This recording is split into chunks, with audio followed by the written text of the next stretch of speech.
Welcome to the Out There channel, live stream 33. We're just going to cover some UFO news and some videos, some information on copyright, and I will be looking at AI. So I'll just cue some music and I'll be with you in a minute.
So, looks like it's all working. Just going to go through some of the UFO news first. Couple lives back, I did a review on UFO Man channel, and ever since I've been getting trolled and threatened and very unprofessional attacks from the guys because they didn't like me reviewing his videos, which didn't make sense at all, because it's no different to me reviewing other channels. Because if you put up fraud videos and you don't know about it, that the person that you've used is fraudulent, then you're just creating the same noise. You're becoming a propagation. So I'm going to cover some topics and things that were brought up. And going back also to the previous episode on my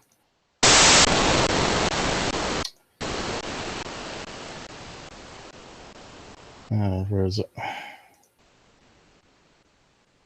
On this ufology chart.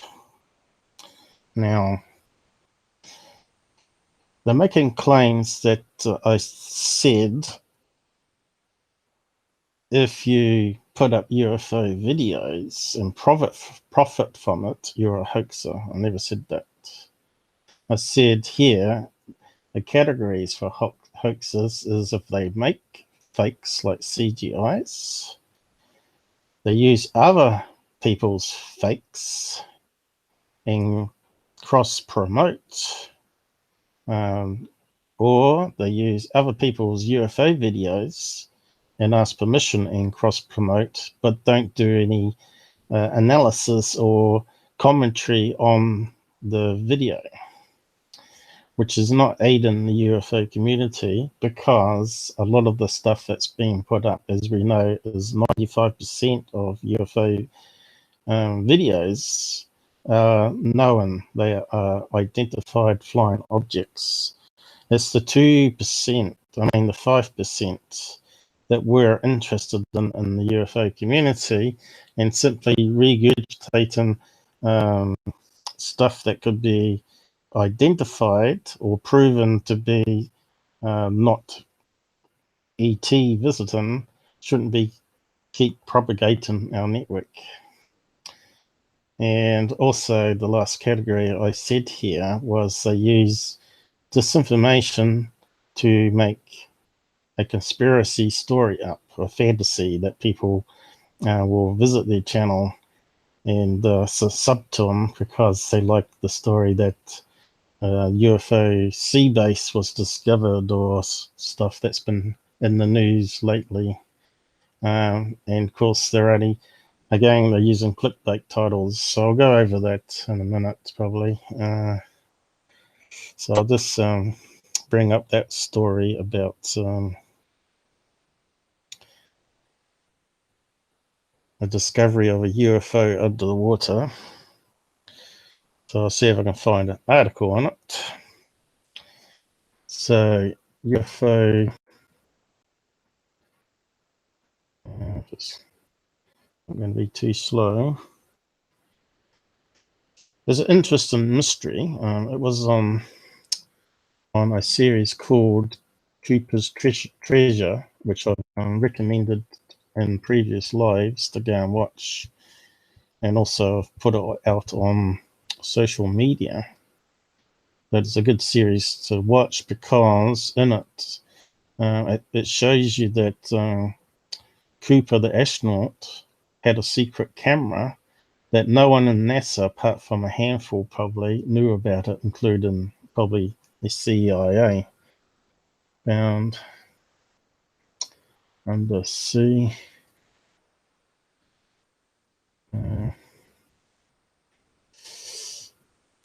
We'll try that anyway.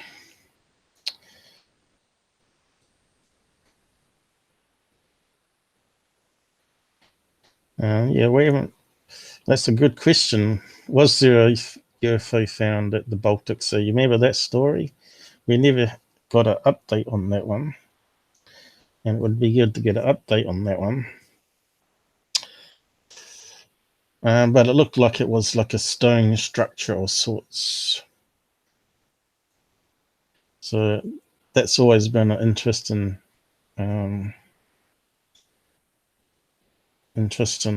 story. So the new interesting story is this one here, and you can see already UK tabloids are promoting it heavy, and it's going to be appearing on all UFO channels. So we click on that one. Now, he didn't actually say he found an alien spaceship. He said he found a unidentified submerged object, which had like 15 tubes, I think it was, spread around the center, and it's covered in coral.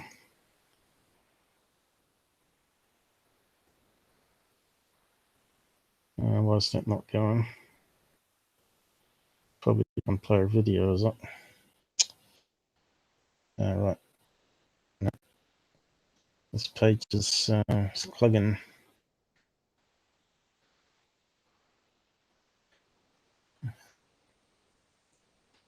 So the Sun is not a very good website because it's doing all sorts of rubbish. Anyway, looks like it's finally coming up. At least it's not autoplaying the video. So this guy here from Cooper's Treasure, he was the one that Cooper, the astronaut, gave his map that he charted from space. So his mission was to photograph all metal objects with this special camera, because it could detect it from space.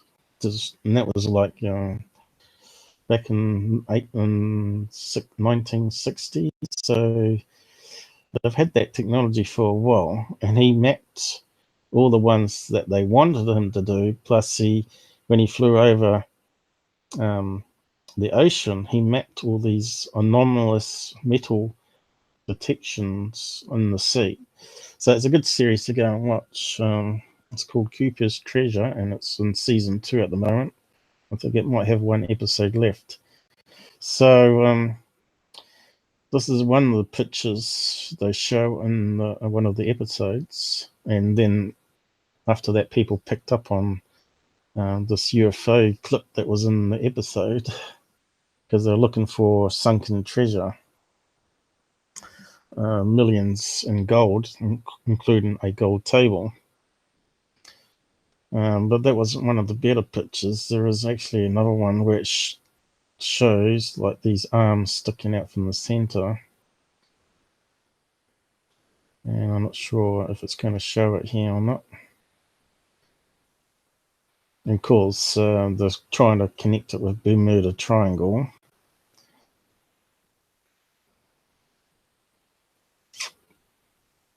And that's Cooper.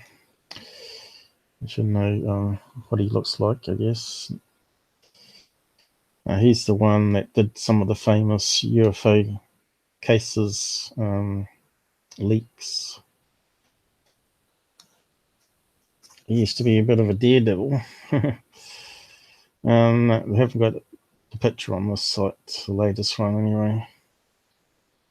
I don't think, unless that's up in the corner here.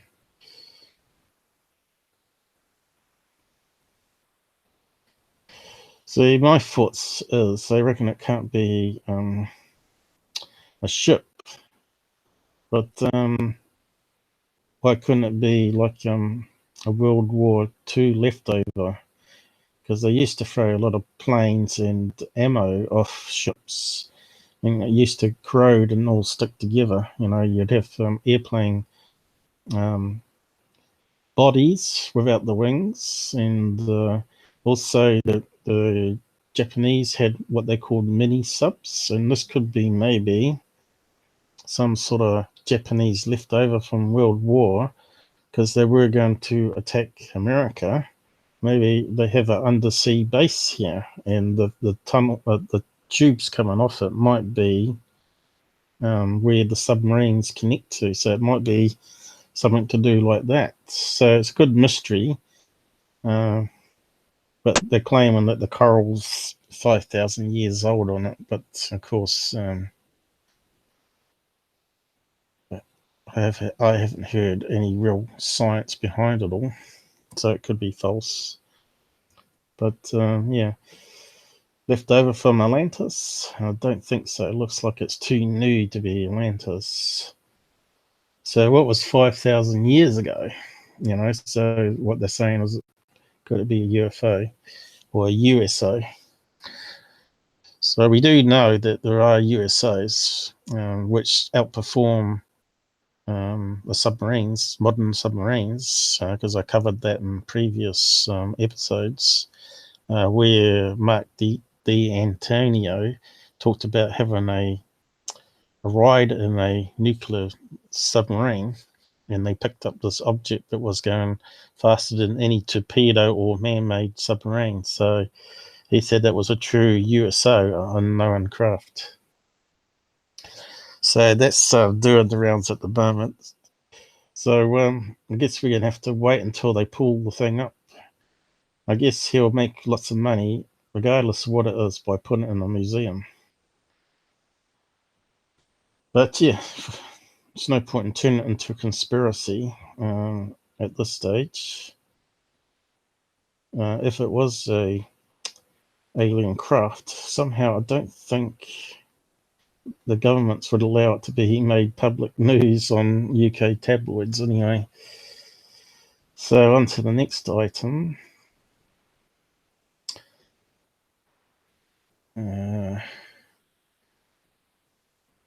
Let's see.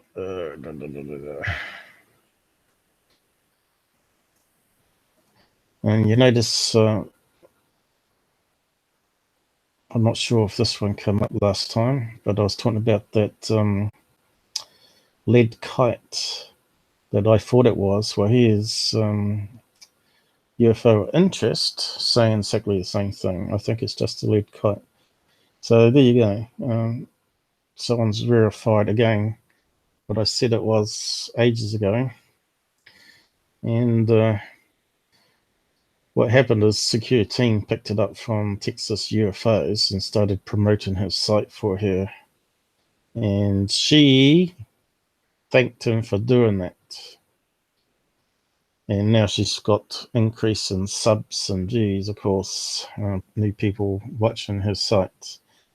So clearly, when people are quite happy for a big known hoax there. So this is not defamatory at all, because he has been proven that he's hoaxing and everybody calls him a hoaxer. So yeah, I think it could be tested in a court of law. So this is why security never comes and attacks people like UFO interest or myself, because they know that would be worse for them. They would know they would lose. Now, there was a video of this thing, and even the woman said on the video that she thought it was a toy kite, a kid's toy kite anyway.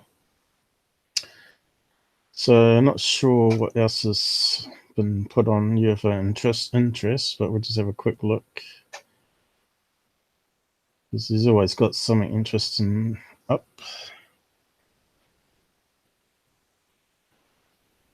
Okay. UFO on Mars. Sometimes I wonder why Antonio Paris writes fake news about UFOs. Object is just a image artifact. So I'm not sure which one that is, so I'll just see if it opens up. Right. So let's zoom in and have a closer look. Oh yeah. Straight line with a blob underneath.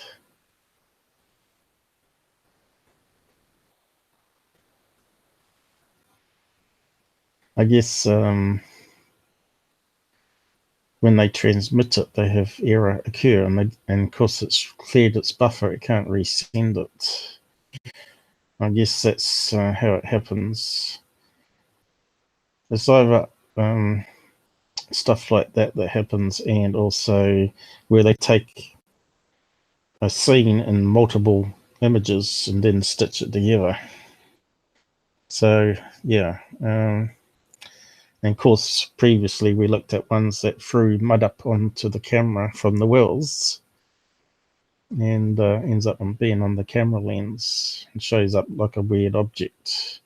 I think they called it birds on Mars at one stage, wasn't it? So what else has he got here? Radio telescope is getting a big upgrade. So what they looking for with it, I don't know. ET.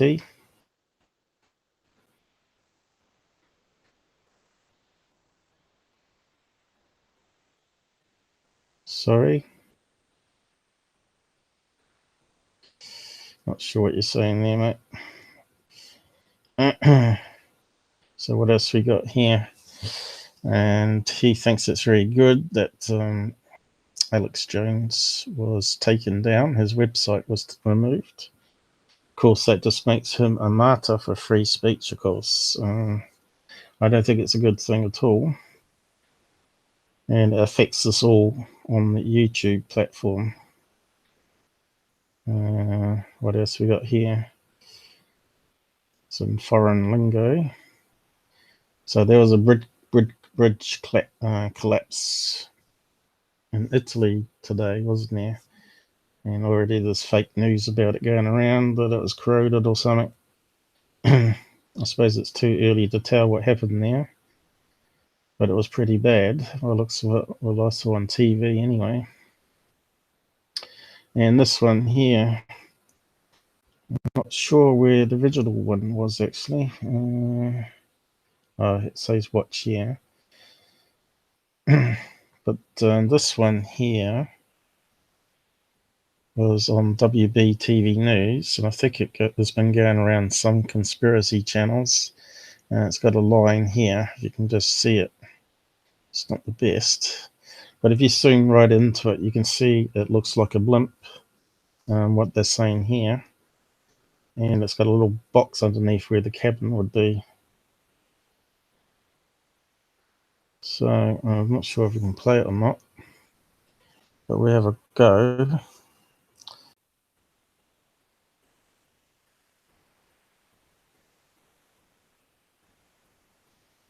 I better mute things here just in case. Have we got some close-up images?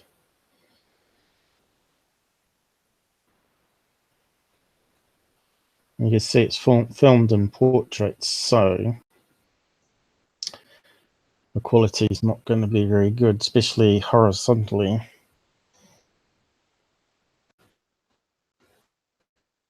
It looks like I've embedded the YouTube. And we'll see if we can watch some of it. And there it goes. It's all wobbly, isn't it? Is he running? Going down steps by the looks of it. Yeah, good filming.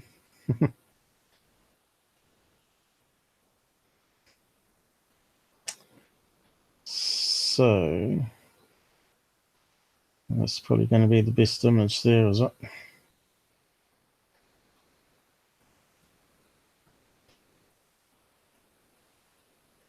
So it's not much better, but it looks like a white craft anyway.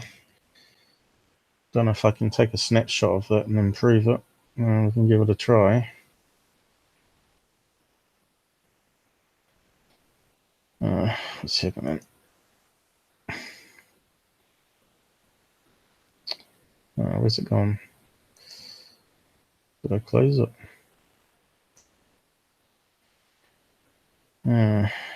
Looks like I closed it, didn't I? Where is it? That's alright, we'll get back to it again. Should be in history anyway.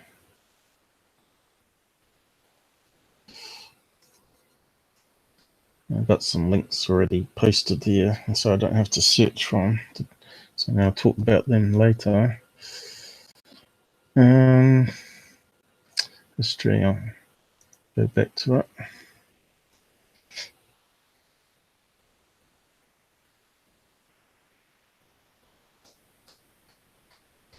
Yeah, I think it's because my screen snapshot tool brings up a nag screen, and it didn't work.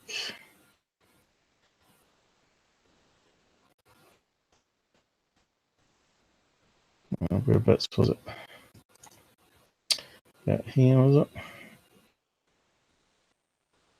Of course, a white object with a white cloud behind is not going to be very helpful.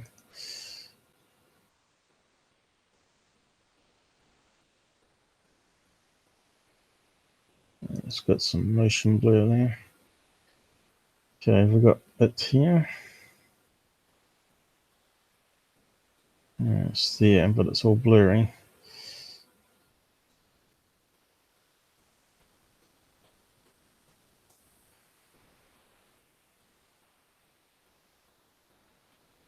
There we go, that looks better. It's holding it still.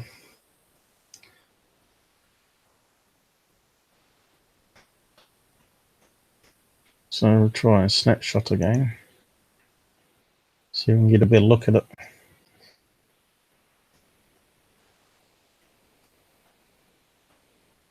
I wasn't really going to spend too long on it.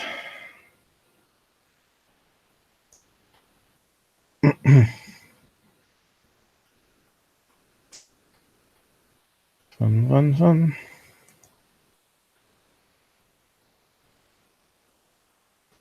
So the searing is zooming right onto it. I'm surprised they didn't do it in the video.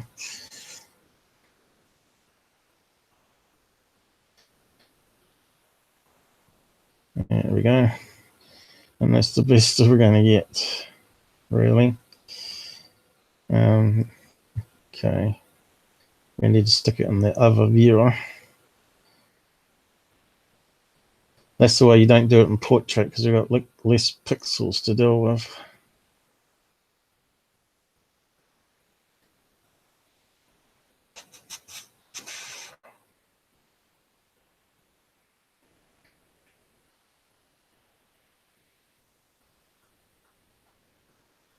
Is that the right one? Nope. Why is it not sorting?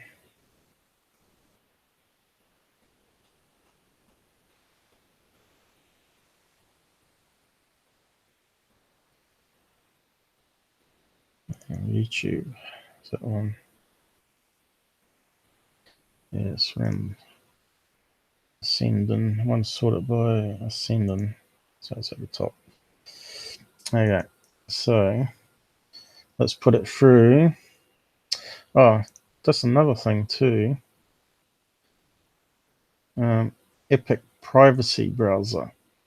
Now, you've heard about Tor, using Tor and VPNs to get around censorship. VPN browser, let's see if it opens up. It's free to download and use, and it anonymizes your IP address. So it can run country blocks, and it's totally free. At the moment, funded by people donating to it, which is good because they obviously like it. I'm not too sure how many IP addresses it goes through, but it randomly selects. So, yeah, I'm not sure if they've got their site bookmarked here.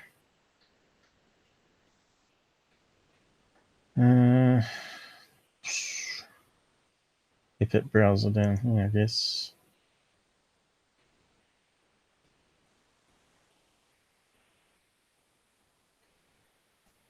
But if you just type in Epic browser anyway, search. Yep.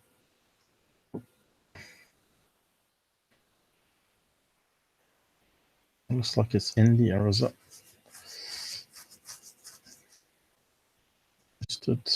Epic search.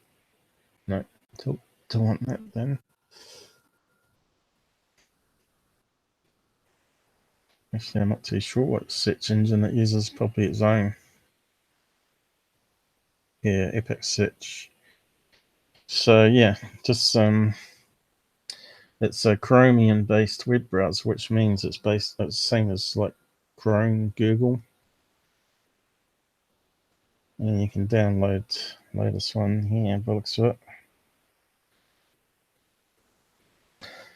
If you go to the main site, I'll have all the links. So just got sidetracked on that because I keep forgetting to mention about it. Apparently Google doesn't like it because it's destroying all their tracking and bypasses. So I'll just paste that in the side links and you can go and check it out. It's also got a portable version, so you can just store it on a USB flash drive and just run it off any computer that you use instead of using what's installed on the computer. So it'll give you some privacy, of course. I'm not too sure how good it is based on VPN, but it's not bad at the moment. Anyway, they're sort of talking about it here, what it doesn't block and stuff. So go and install it, have a play, see if you enjoy it. So back to this so-called blimp one, and we'll open it up with that fast stone, which is a strange name for graphic utility, and it's not really fast either. So wrong one. That's to do with copyright that I'm going to go over. I thought I searched it by sort by sending. It's back to front. Oh, it doesn't matter. Just choose out the bottom then for now. Open with stone. So this time maybe. The thing is, using this proper viewer, it automatically does the enhancement algorithms as you zoom in. And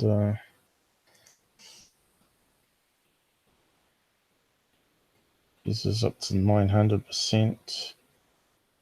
And that's what we got. So you can see it's not many pixels on a screen.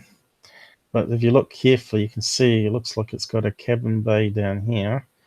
I know it's all blurry. You probably can put it through our regular editor and enhance it.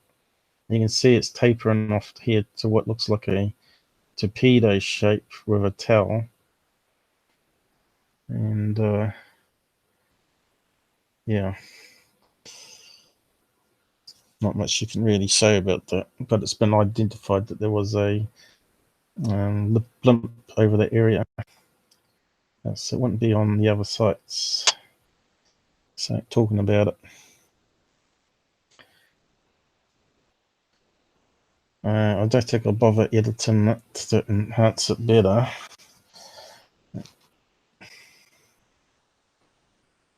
So back to our list that we're going through. It's going to go slow now. Come on. Or is it not popping up? I opened too many things now, probably. Here we go. So where did we get to? Next one was on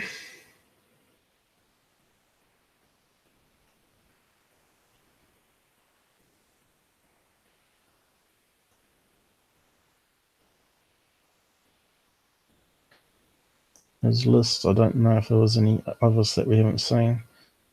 Talking about an alien coin here.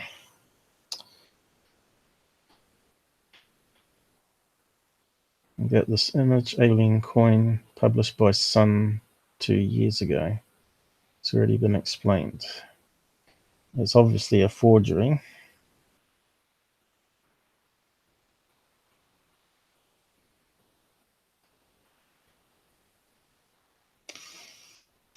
Yep, and apparently this month there's some good meteorite showers meant to be happening too. So I suspect that's going to cause some mayhem. But in this case, he thinks it's just a bug flying close to the lens. We've covered those type of ones before.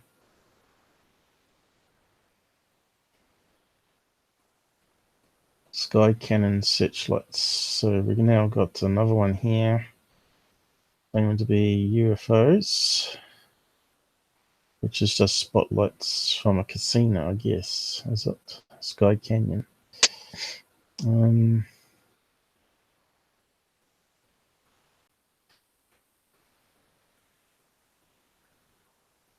Wrong image used for the story. You can see that's a plain contrail again.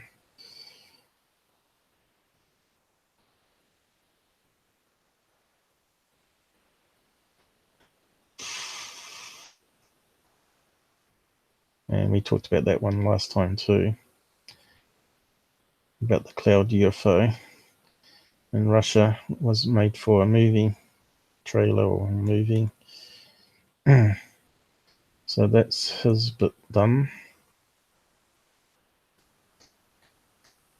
So what was this from? That was the conspiracy about the lake. So that one's done. Oh, there's a YouTube video. Seems to edit in random places for looks like. Well, we've done that one. So this is another one that's come out, another sighting from a jetliner. And she's updated her post here, but she still hasn't clarified that the video is actually identified. So I'll just see if I can play it for you. I think she might have got the video link here.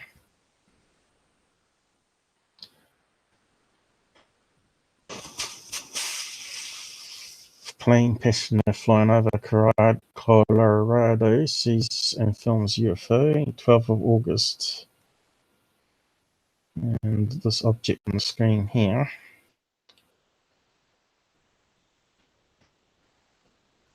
Now, most people initially thought it was a water droplet, which is what we get most often as being UFOs on these type of plane film footages.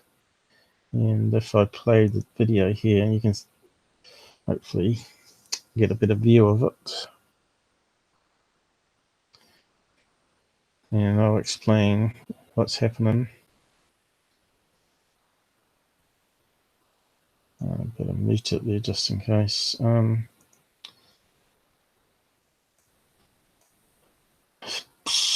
I'll stick the link down the side so you can watch it, because it's not very good on live stream like this, plus it's lower quality.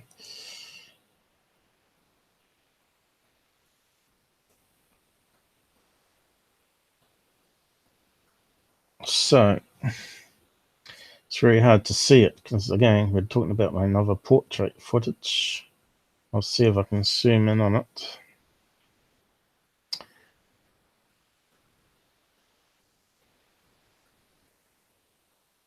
Here it is here. You can see it looks like it's moving up. You can see how grainy it is, sort of hanging there. Very poor quality, and it seems to go behind the plane wing there. So that's a MUFON case file that we normally look up on MUFON ourselves with UFO Stalker. But what it is actually, let's see if she can do it again, is actually, if you look carefully at it, some of the images, or some of the better places, it's just the plain shadow on the cloud. You can see, like, it's got a tail fin on one of the images anyway.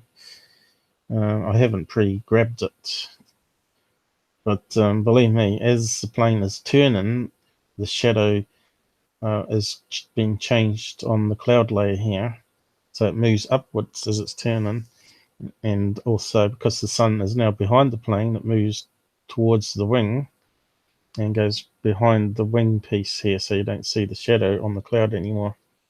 So that one has been now debunked and verified, and MUFON will probably update the sighting report, or the case report, I should say. Let's see. Did she have some? Did she get a close up? She did have a close up. It's probably the better snapshot here. But yeah, you can sort of see it's got a tail fin here. It's still not the best, as you can see. It's not much to go on. It does sort of look like a water droplet, but it's actually not. Was there any other ones that she's put up, apart from the Kite one? Yeah, looks like it. She's got this one here. Fireball hovering in the sky and then disappearing.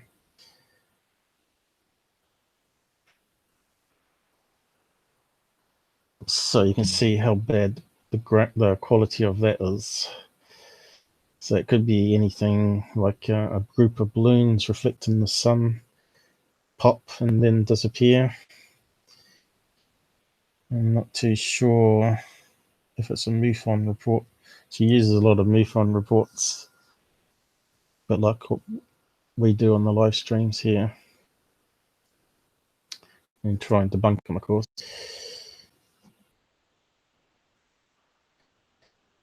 So got a case number there.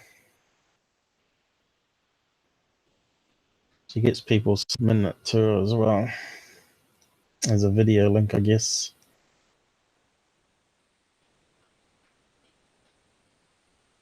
Can't see a MUFON number, so maybe it wasn't a MUFON number, this one. I don't know why people don't submit it to MUFON. It's the only way to get it sort of confirmed as unknown. You get these people that keep putting up UFO videos, and that brings me to the guy I was talking about last couple of streams. This one here, and his name is on this video, on this end here, Steve Barone. So that's where he lives. And Mick West has debunked one of his latest videos as also being, he's got a Google Maps view here, and he's taken a footage from a still image from his video. And if you look carefully here, he's saying these are UFOs. But if you look carefully, you can see the mountain edge here. And I think this might be on a full spectrum camera rather than a night vision, which is normally green. This includes blues and greens and yellows. And you can see there's several lights here. But you can see it's clearly not hanging in the sky above Las Vegas, which is all the city here. But it's actually from his house to here is where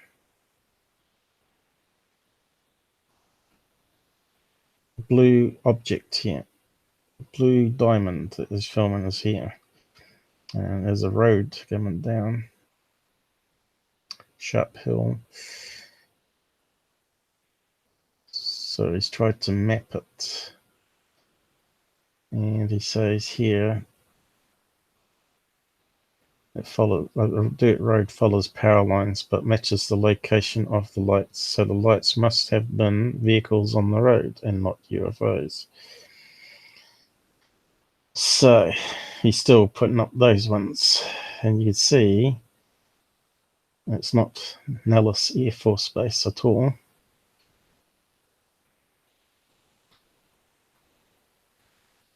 But Spring Valley, Caroline Service Road, camera location, Blue Diamond, and you can see it's quite hilly behind.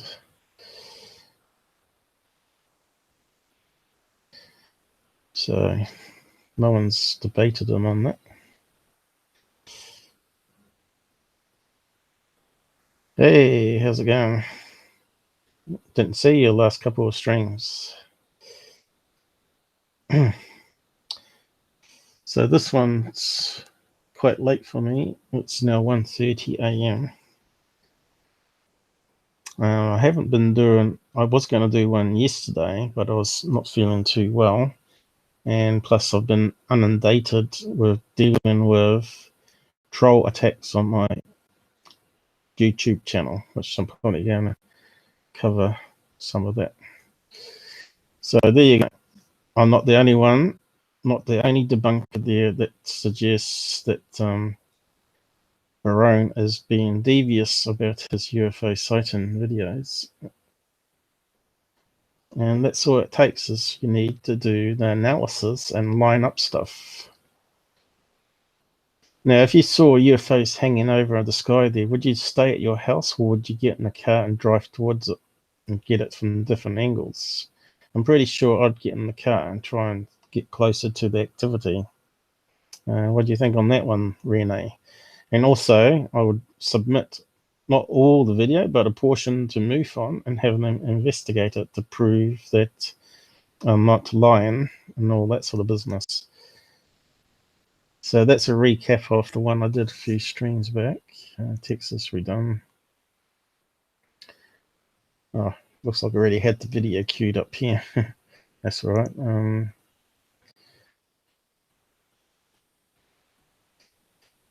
And yeah,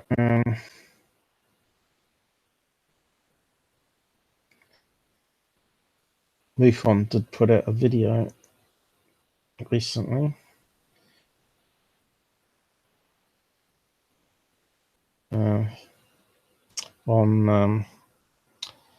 On their radio podcast. They did now put it up on their channel, but they also do a live stream. I think it might be tomorrow. They're now doing live streams.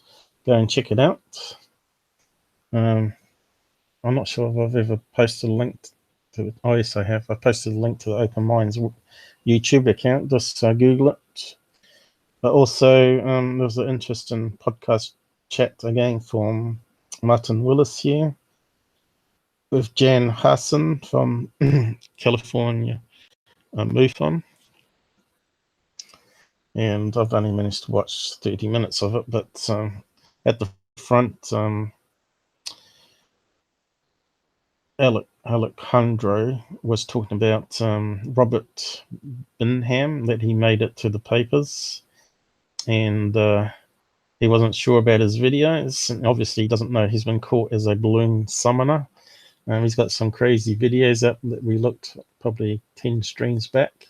One called Porky, and he's got this latest one up, which looks like a bunch of balloon ribbon from a wedding party for outside wedding. Crazy stuff, you know, and he made it to the newspapers as a UFO summoner, Times magazine, I think it was. So have a watch of that. I'll just post a link to that so you can have a watch.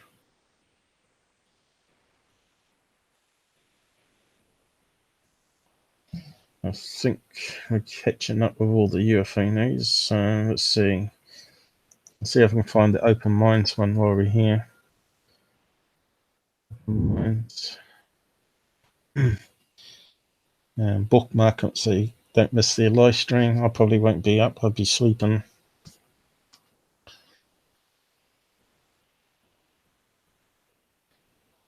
Looks like there it is. We've got some other ones. Open Minds production.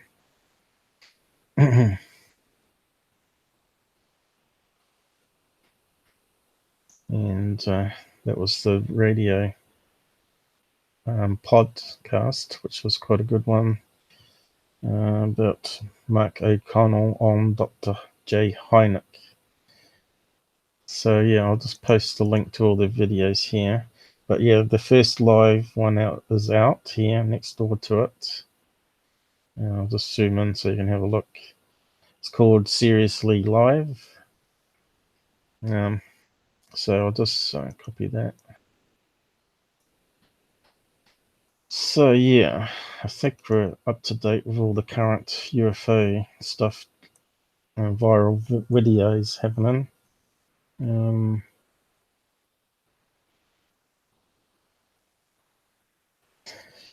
So we'll move on to the next topic.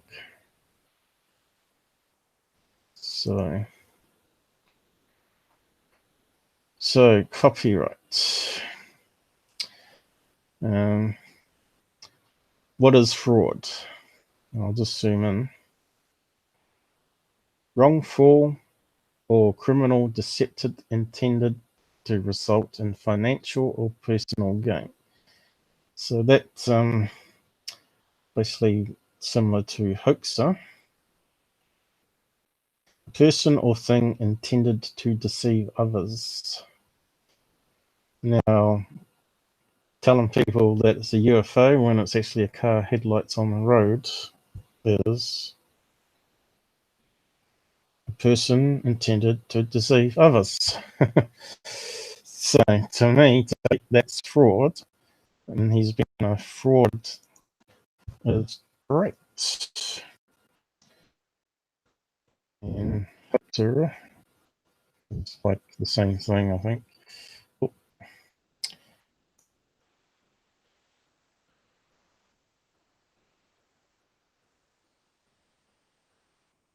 Now, if you promote another hoaxer's material, does that make you a hoaxer? Well, it certainly is what the law would call conspiracy to hoax. Like you're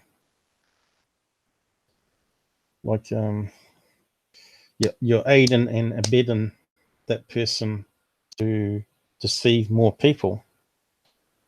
And is that the correct thing you should be doing? And as it says here, a person who tricks or deceives someone by means of a hoax.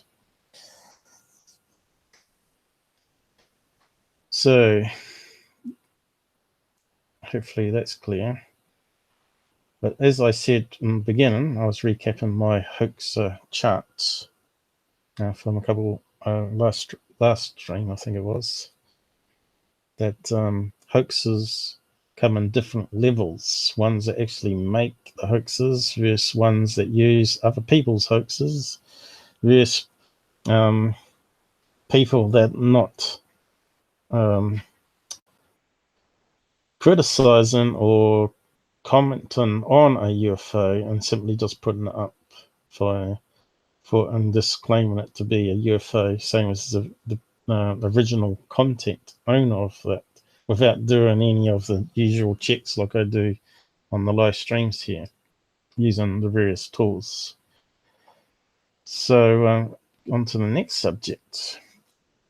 And you may not have heard this in the news, but He Productions, or H3H3, but I think it's short for He, wins lawsuit filed by YouTuber they made fun of. So they win.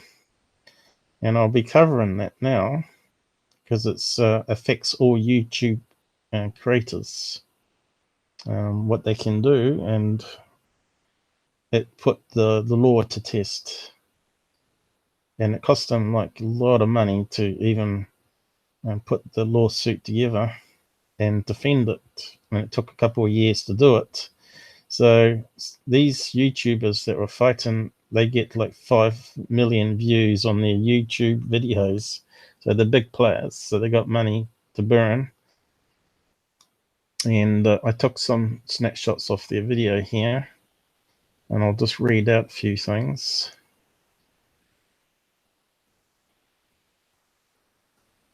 about copyright and what the court said.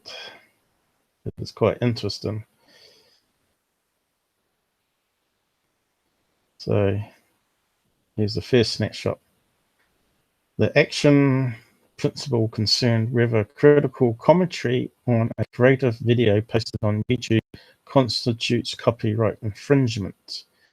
Person's name, plaintiff, filed this action in response to a video, blah blah, created by blah blah, in which they comment on and criticize plaintiff's copyrighted video. It says here, criticism. Oh, what's happened? It's gone off sideways. Criticism and commentary is interwoven with clips from the source video. The operative complaint alleges that the defendants infringe plaintiff's copyrights, made misrepresentations, and a counter takedown notice in violation of the Digital Millennium Copyright Act, USA, blah, blah, blah. So go to the next one.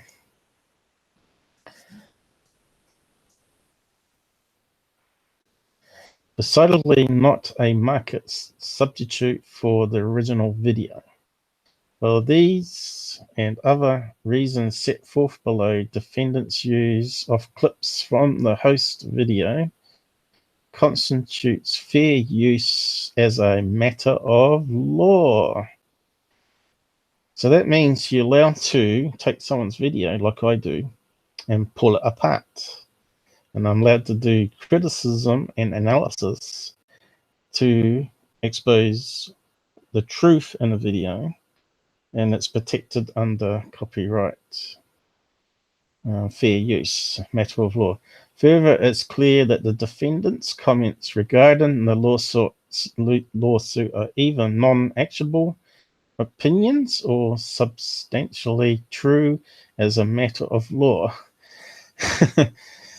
So there you go. For these and other reasons set forth, plaintiff's defamation claim fails. Defendant's motion for summary judgment is therefore granted, and plaintiff's motion is denied. So on to the next slide.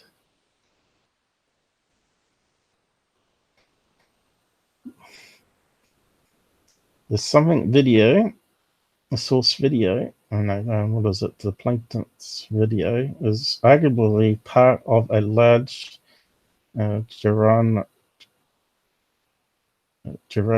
of YouTube's videos, commonly known as reaction videos. Videos within this, how do you say that word, genre or category, vary widely in terms of purpose, structure, and the extent to which they rely on potentially copyright material. Some reaction videos, like the plaintiff's video, intersperse short segments of another works with criticism and commentary, while others are more akin to group viewing session without any commentary. According to the court ruling here that all reaction videos constitute fair use, is not ruling. So what they're saying is, as long as you add criticism and commentary to a copyrighted video, that it's fair use. And the ones where they just take a video without asking permission and just playing it without any feedback is not fair use. That's what they're saying.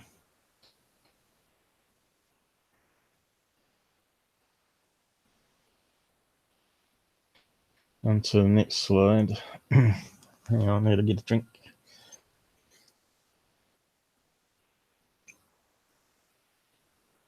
Is that genre? Genre.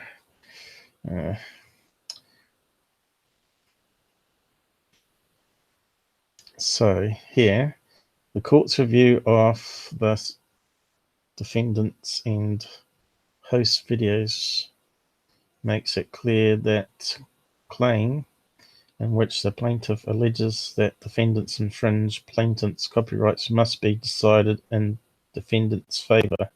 The first fair use factor. The first fair use factor and the most important. Let's see, does it have another slide? Weighs heavily in defendant's favor. As discussed above, criticism and comment are classic examples of fair use, which is what I do. So people claiming that I've broken their copyrights, this ain't right. The video is quintessential criticism and comment. Illustrative examples include, I wonder if I've got a snapshot. Recognize material from the original in order to convey its message without using actual clips. The commentary and critique here would lose context and utility. Here, the extent and quality and importance of the video clips used by defendants were reasonable to accomplish the transformative purpose of critical commentary, which is what I do. This factor is therefore neutral. A great deal of plaintiff's work was copied, but such copying was plainly necessary to the commentary and critique. So on to the next one. For example, statement, I think that, this is defamatory. He put a defamatory claim on him. I think that the heart and soul of this, he doesn't like that we made fun of him, and he's suing us. There's a quintessential statement of pure opinion, nothing about defendants. A statement suggests that his opinions is based on any non-public facts about plaintiff. Therefore, the statement is clearly not actionable as a mixed opinion. So that one got tossed out.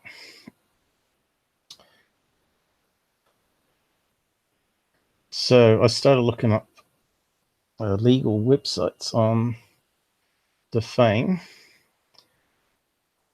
whether you could call someone fraud. I think it would depend on what you exactly said. The term fraud can represent an opinion or it can represent a factual statement, depending on what other words accompany it. You fraudulently ripped me off when you did X would be a factual statement. If it's false, it could be defamatory. So that means you've got to back up your claims that the UFO is not a UFO, but is a car headlight on a hill, as an example. You are fraud and you should not be allowed to practice law. This is an opinion. So that's another example. So if you call someone a moron, that's your opinion.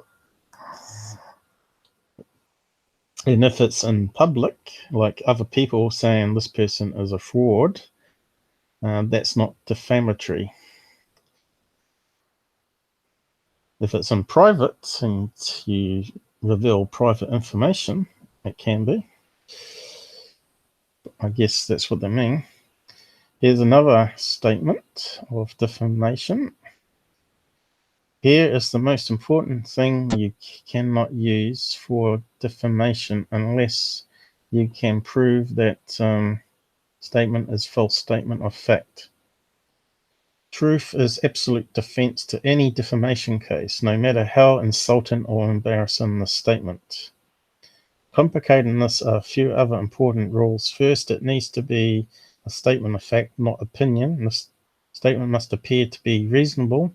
Person that is a true and verifiable statement. However, when a person's opinion is added into the statement, the dynamic changes. Distinction between factual statements and opinions is a nuance and often turns solely on a judge or jury's view of statement. For example, a statement saying blah is poisoning people is a statement of fact that may be defamatory if they decide to sue, but By contrast, the statement "I think that blah is bad" is a subjective statement of opinion and not actionable. But most statements fall in the hybrid where you can reasonably believe the statement is fact-based, even if crouched in an opinion, and therefore actionable. So on to the next one, which is another law website. In defamation law, honest opinion is a defense to any claim. So you are able to express any opinions you want, as long as they are honestly held and based on some sort of fact or experience. So it says up here, solicitor insists that customers still have the right to air their views, but they have to adopt a reasoned approach. In defamation law, honest opinion is a defense to any claim, so you're able to express your opinions, which is the same as what it says over here. On to the next bit.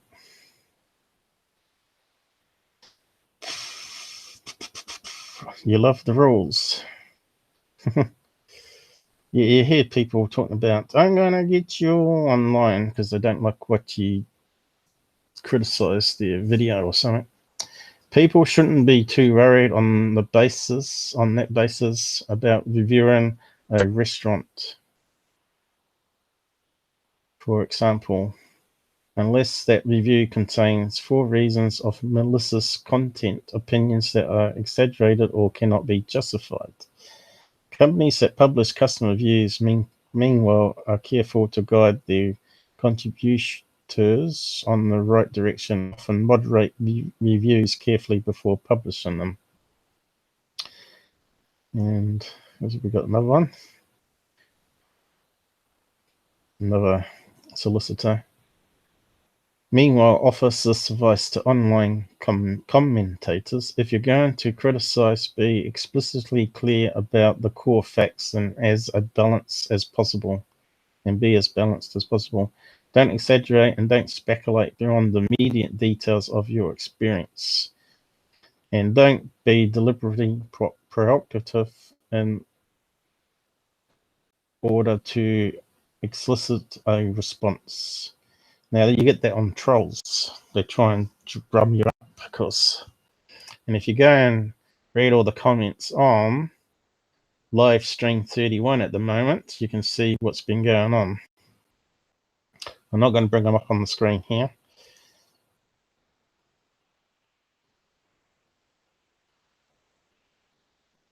Was that the last one?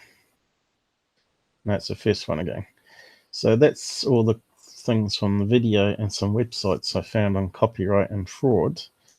And it's quite useful information. So basically what they're saying, if you're going to put a UFO video up from somewhere else, you have to ask permission. But if you're going to do analysis, critique, education, using it as clips from it, it all falls under fair use.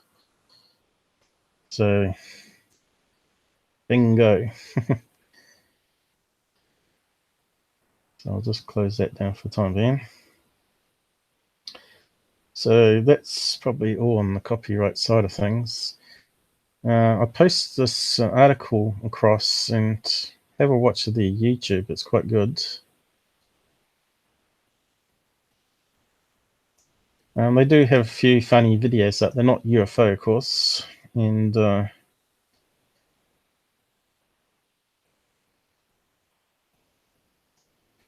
they've got something like 1.5 trillion views. So they're doing quite well.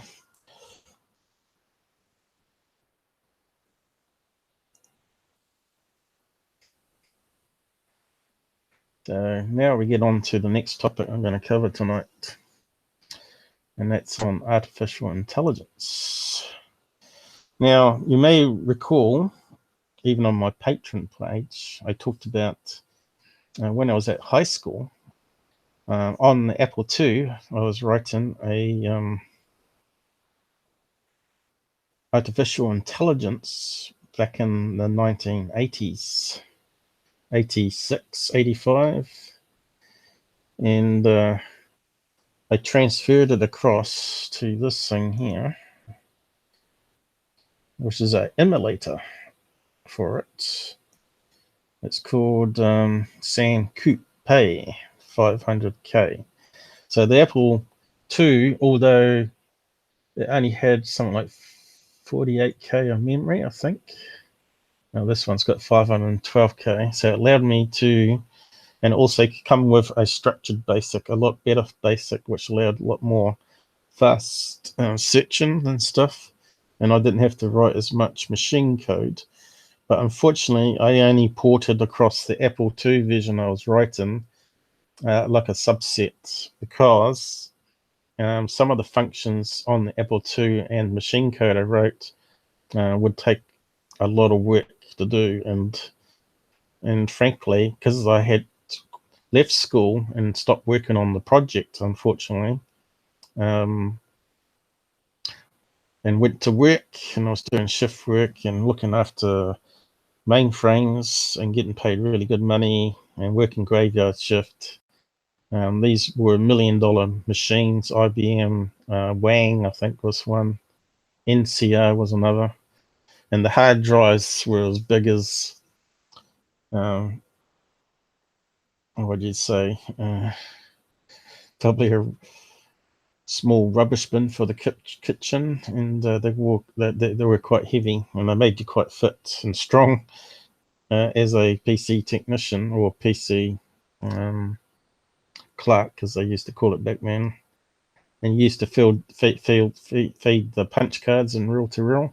So that's the technology I started with, and desktop PCs were only coming in. So when that happened, I managed to get hold of these cheap $100 computers, which was from the UK, called the Sinclair Spectrum, and this Sam Coupe is like a next version up, where the company took over the source code, or well, they made their own, they bought the rights to the source code and improved on it and whatnot. So I can load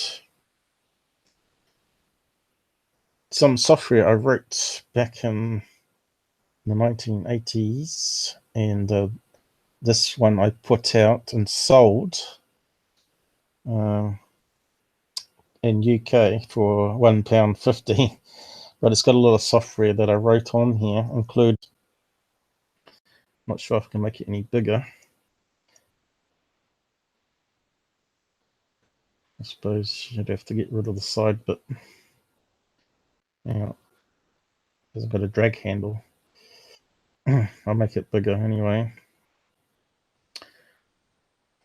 So yeah, so you can see I wrote quite a lot of technical stuff as well as fun stuff.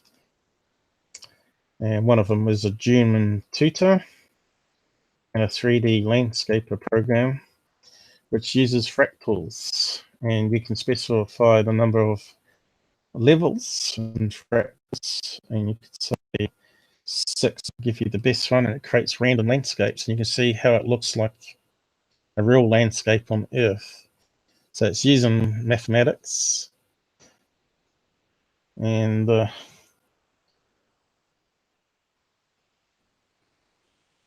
think it'll get slower and slower as it progresses. But what I can do on here, I got it frame synced, so it's like the original computer, but if I untick that, it runs super fast. It's like run on a supercomputer now, but because I'm live streaming, it's probably going to take some of the CPU away, so it can't be too far away. So this is a 512 by 192 pixels, hills meeting the sea or lakes. So I wrote this, and I was probably only in my teens or early 20s, and before I went to university and while I was working.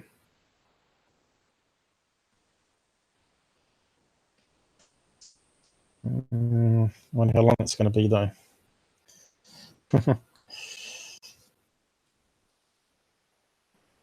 So it's quite fun going back to your software you wrote run on an emulator computer, old 8-bit computer, on a Intel chipset.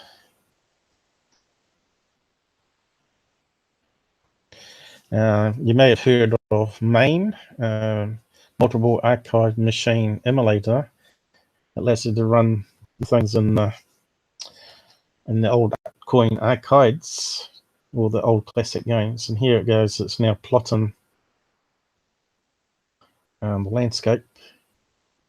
See if I can zoom in. Looks like it's doing the sea. Here we go.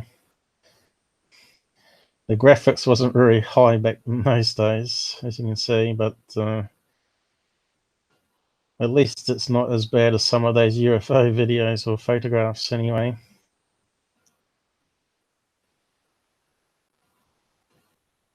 So it draws one direction in waveforms, and then it draws it the other way and creates a grid pattern, just like what you see on the wireframes and Google Earth, I think, does it. And of course, this is all random, based on mathematics, Mother Nature.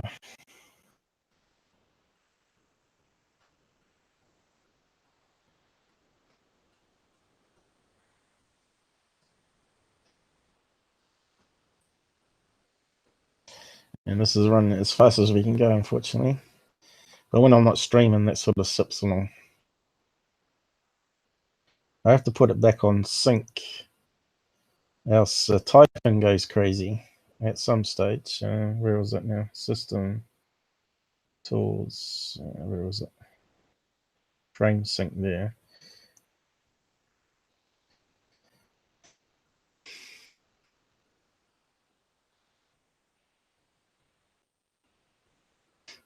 In a way, this is artificial intelligence. It's trying to generate a realistic landscape. They use in flight simulators on a computer screen.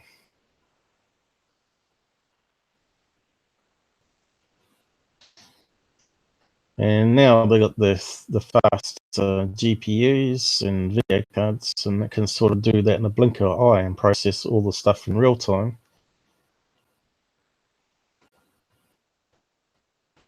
And this is all written in BASIC as well. Anyone can learn BASICs. It's like the easiest language to learn. Don't know if it'll go faster and smaller screen, but we'll see.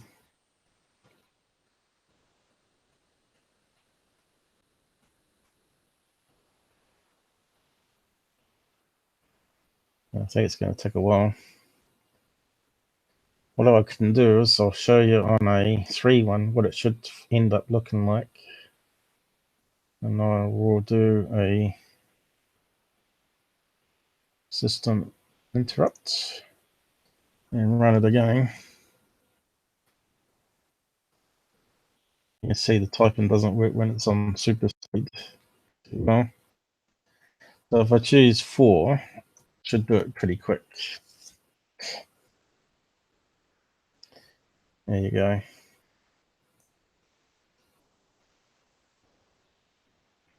Looks like it's mostly C this time.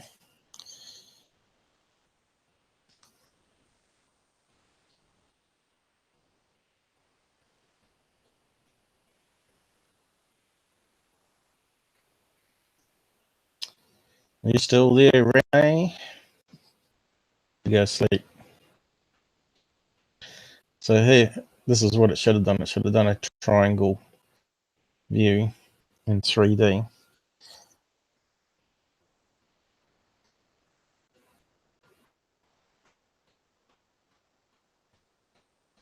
Now, I did a lot of stuff back in those days that I can't even remember how to do it now because it was so complex.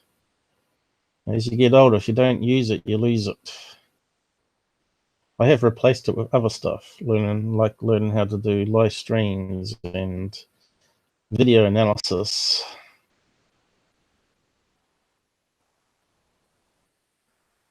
And I didn't learn any of this from university. This is all self-taught. But yeah, it looks like a couple of islands with sea in between.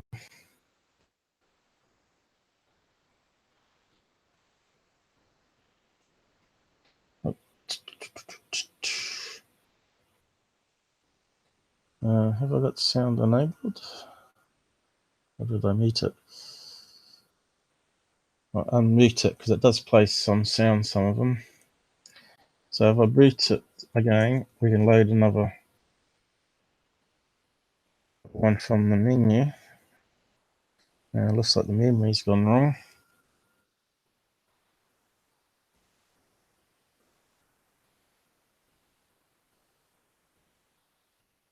I'll boot it again.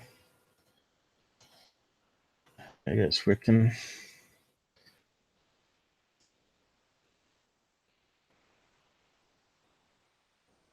I've got one person poker, one person pontoon, which is like back.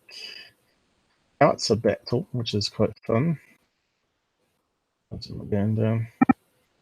Falcon Hangman. Now you got to remember, back in those days, they didn't have speech strips, so I had to actually do that using what I call machine code. We didn't even have assemblies or compilers, and we actually I had to code it by looking at the manual and entering hex numbers. And also I've got a mace maker, which is quite clever too. It creates a 3D maze random, and it's all done by BASIC. And there's my artificial intelligence one. So I'll have a look at that one now because we're talking about AI.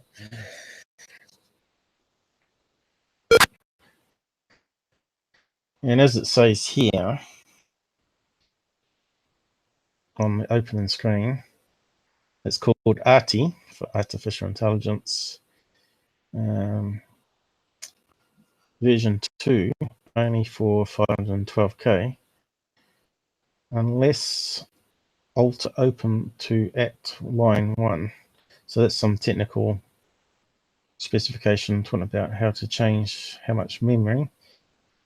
So what to type? Well, anything. My name is Paul. Hello, Sam. Give me a quiz. Is a elephant green? What is a dog? List all. Save data, load data, etc. I don't know if I had any sample data files or not. And here's my program. And it's got my name on it.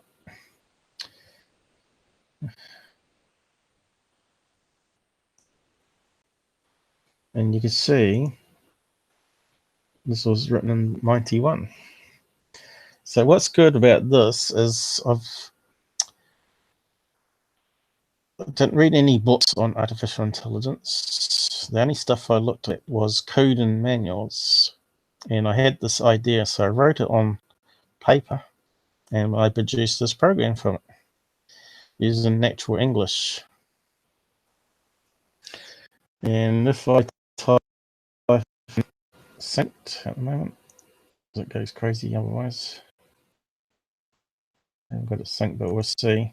If I type hello,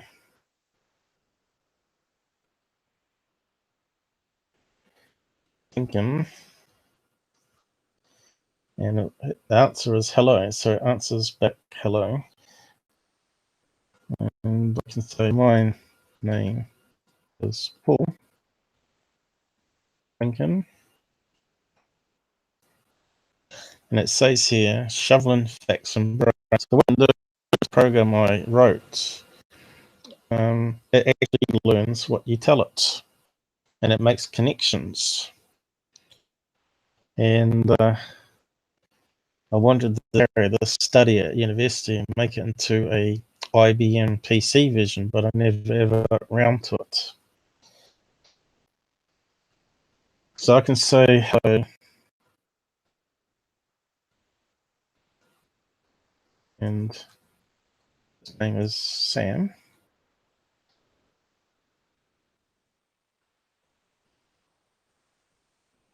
And it says here, same here, friend. So it's changed its response.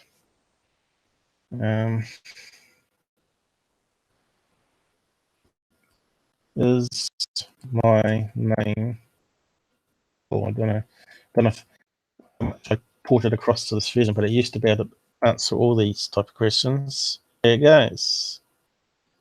Answer is Paul. So it's confirmed my name is Paul, I suppose. It is my name, Fred. Do this now, they call them chatbots. So I was probably the cutting edge, no information. So yeah, I haven't really made it super intelligent like I had on my first version on another computer, the Apple II, unfortunately. So what you can do, you can start feeding it information.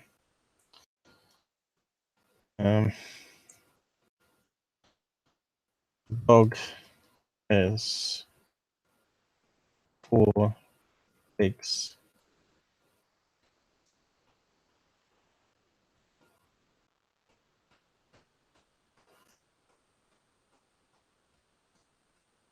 Nouns, dog, 4 legs. Facts and brain, 2. So what can you say? Has a dog legs?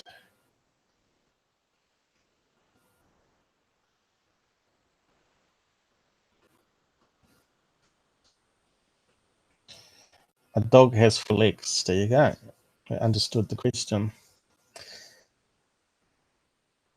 And you got to remember this is on an 8-bit computer with only 500k of memory. So we can keep giving it information. A dog has 4 legs.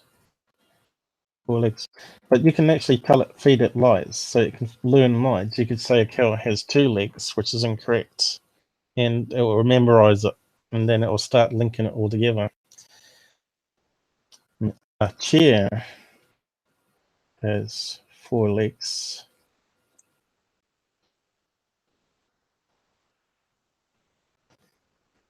I'm going to see who's on the side chat. No one. So now it's got 4 facts memorized. So of course we got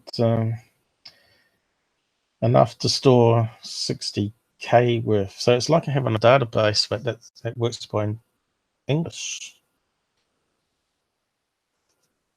Now you can say what has 4 legs.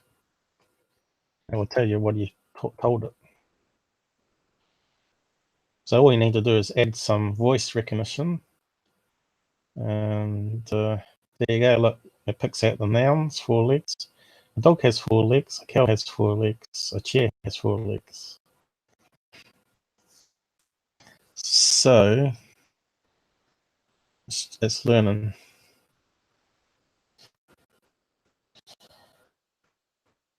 I can black, see it knows that.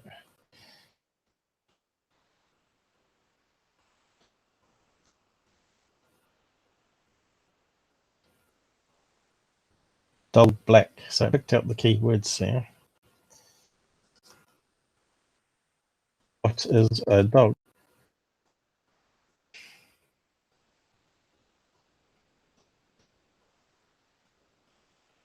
A dog can be black. A dog has 4 legs. So it's now starting to connect the information. And I think I wrote my own sort of binary pattern matching process, so it can search very quickly and sort of map. Because I was just trying to aim on how we learn stuff, and we sort of learn it by images and association to words. So what's another good one? You can say, if you feed enough information, you can ask it for a quiz, so it can be used for students. So you can feed in a exam, give me a quiz, then use it as a fun thing.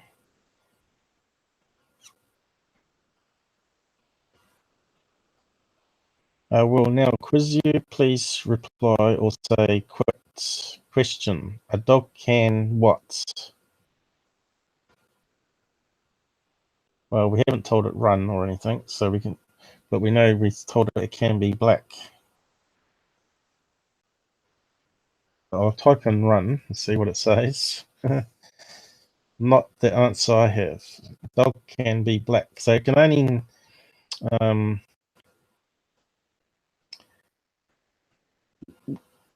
base it on what you have taught it. A dog can run.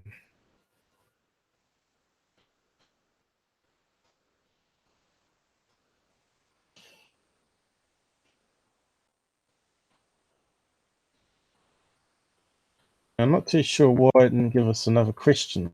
Maybe I didn't build it that far, but normally it would keep on going until you type quit. Normally. Give me a quiz. See. Maybe it ends if you get it wrong. I don't know. No, it does say you got 0. I don't know.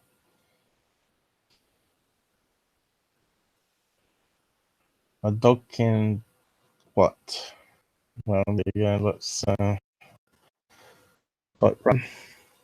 Correct. A dog can run. It's asking another question now. See. A dog can be what? Back. Out, I guess. I know. You got 2 correct out of 1. So that looks like I've got a bug there. Or not enough stuff that it can quiz you on. And it's got a bug there. So that's probably something I didn't test or missed. I'm just checking who's out there. So we can keep feeding the information. Cat is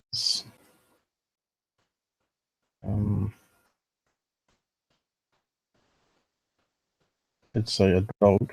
So what happens there? We can start to play tricks on it, what it learns. And of course, a lot of kids used to put, so it's memorized something. So I've told it an untruth. So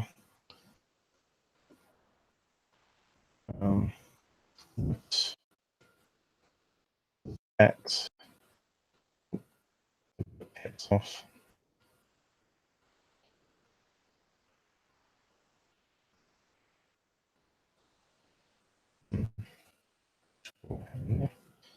That's a key, is it?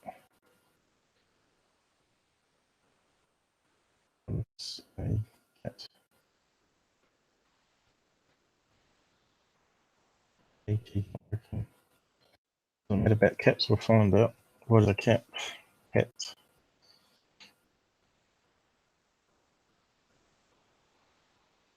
Nouns are cat. No information. Cat is a dog. So maybe I've confused it. It has 4 legs. Oh, maybe didn't build case sensitive into it, actually. Another bug.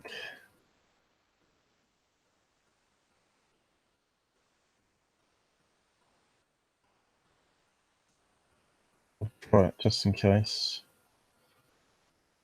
This is where you'd have to test it, you see, and see where the glitches are. But if I was doing this back in the 1980s, we're talking about 30 years ago, and we're now only just starting to do the same now on devices. And back then, it wasn't even a buzzword. I think it only just come into being in magazines back then.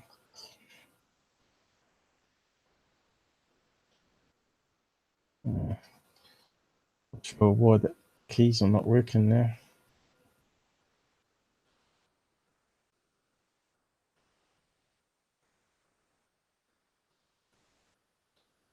Let's try. See what happens this time.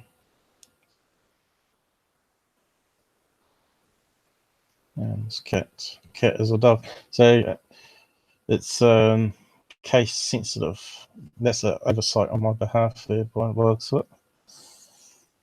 I suppose maybe it could be useful if you want to separate various data fields, I guess.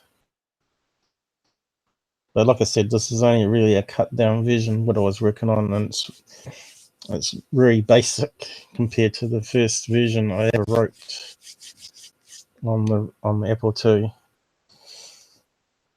The thing is, I haven't got a floppy disk with it on anymore, I don't think, and I have got an Apple II emulator I could use.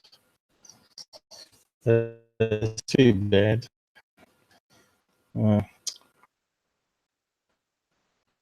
So there you go, it's learnt untruth, and we can trick it. There's 1 plus 1.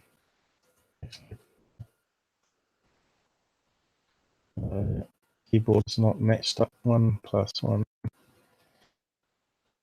Probably say no answer. So it's really dumb. It's like a kid that it's learning.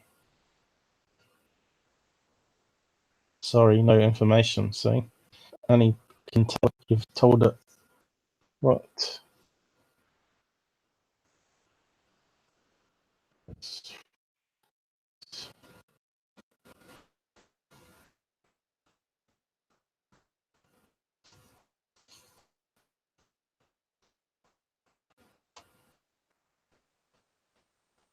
That one's got it thinking. A dog has 4 legs. A cow has 4 legs. A chair has 4 legs. I don't think we told a cat has 4 legs. Cat has 4 legs. Really, because I told the cat is a dog, it should have really had the intelligence to link dog and cat being the same thing. That should have been in the answer.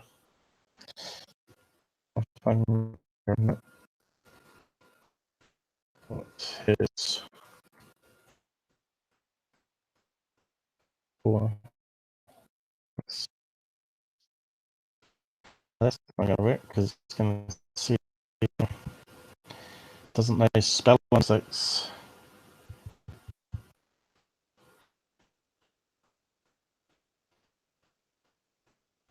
Oh, it's clever enough to know spelling mistakes, so I must have built that into it. Because it's pattern matching, you see. So it's somehow worked past the typo.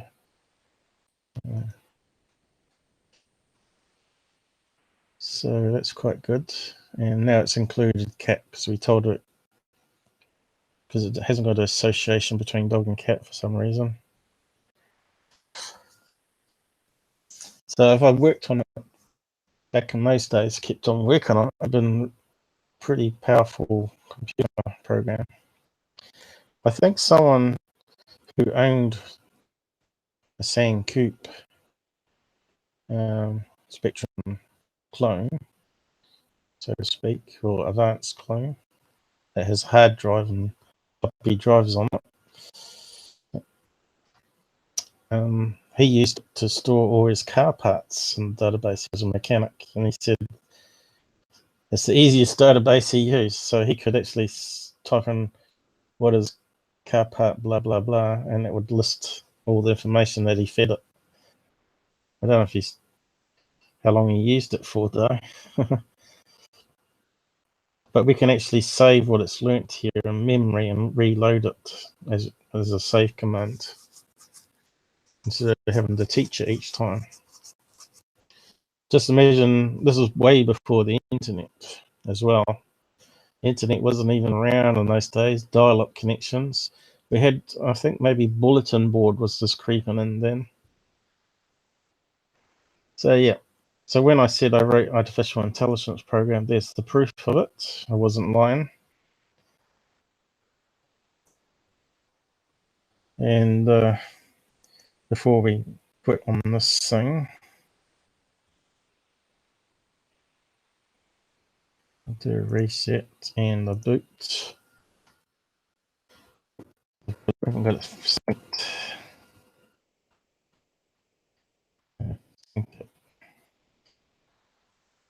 So it slows it down.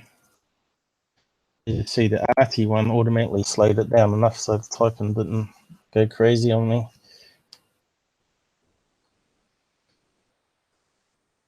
So I think we should be able to get some sound from it now. Talking Hangman, let's see. I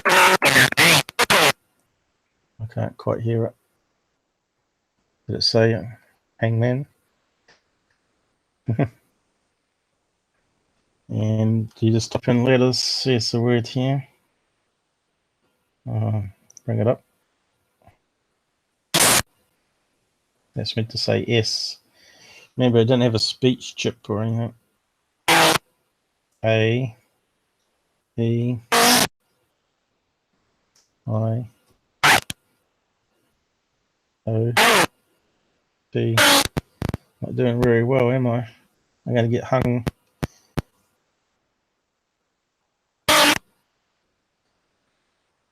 Which letters haven't I tried? G. Oh dear.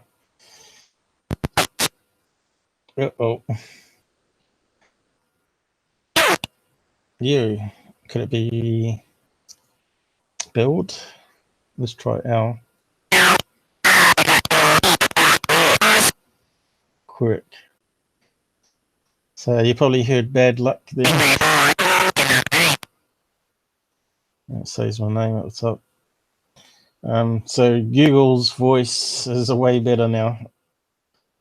I don't know how Stephen Hawking would have done with early speech synthesis back then.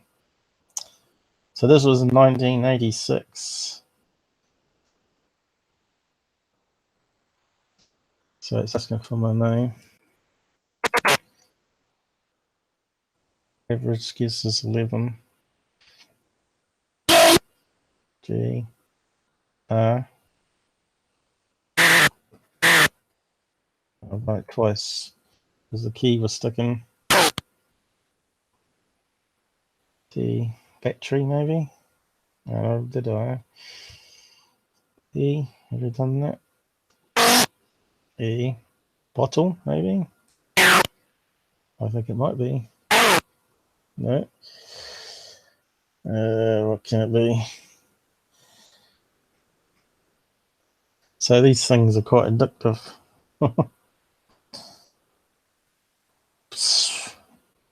O. I. So what's it going to be? We've got a few guesses before we get hung. Brittle, no. Skittle. Don't know. Any ones out there that might have a guess? Whittle. Still. Whittle.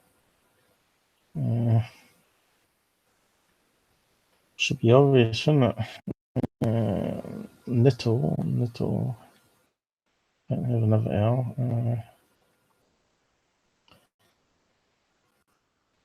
Little. Little. Sittle. Dittle. Little. Whittle. It's got to be Whittle, isn't it? No. Little. Oh yeah, I got it. So yeah, it's another fun thing I wrote. Let's let some sound.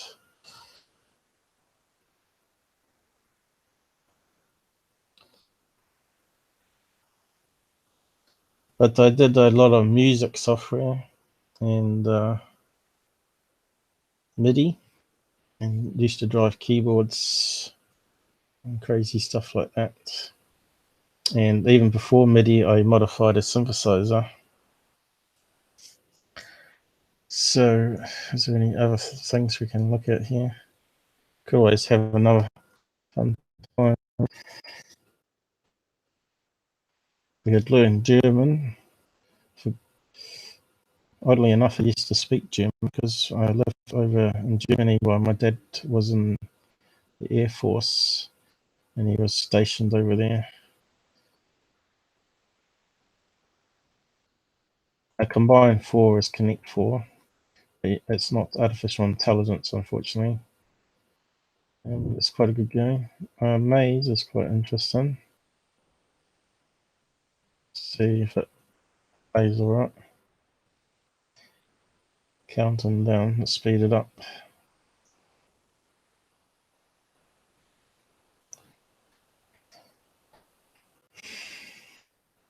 So this generates a maze where you got to try and find the middle, is it? So there's a maze that's generated, and it creates a 3D thing for you. So now we're inside that maze that's made, and there's the sun, and you can only go north, south, west, or space to move.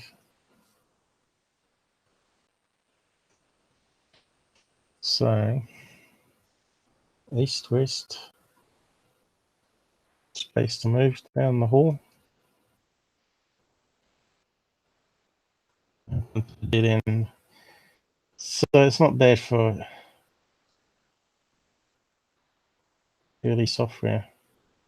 I think that's where we come from.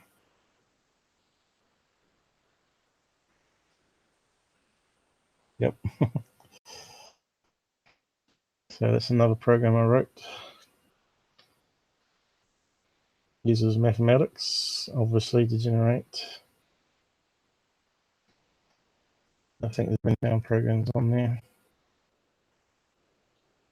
Decimal clock. Background screen snapper.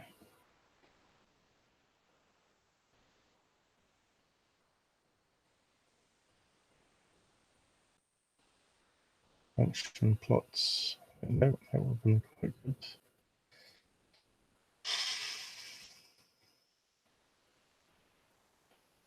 So yeah, that's really all it's going to show there anyway. You can download the software for it. It's all public domain now, and you probably can find even my software there somewhere. Just look up SimCoupe. I'm not sure if the ROM files are free. You might have to pay to get them. Or if you own a box, I think you'll have to use your own. So that's artificial intelligence that I did. So now if we go back to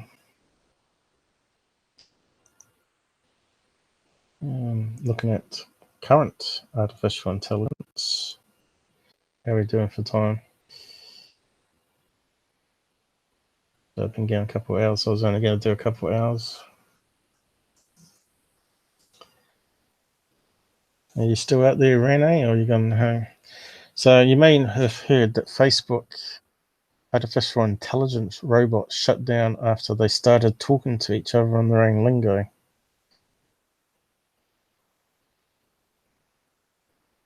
After creating their own language. So apparently on this page here, it says, no, Facebook did not panic and shut down an AI program. So if we go to that page there and have a read.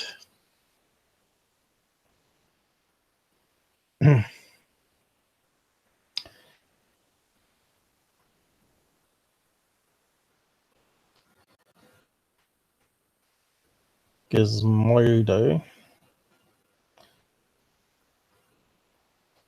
They didn't shut down a program that was getting too smart. We're going to have the next Terminator.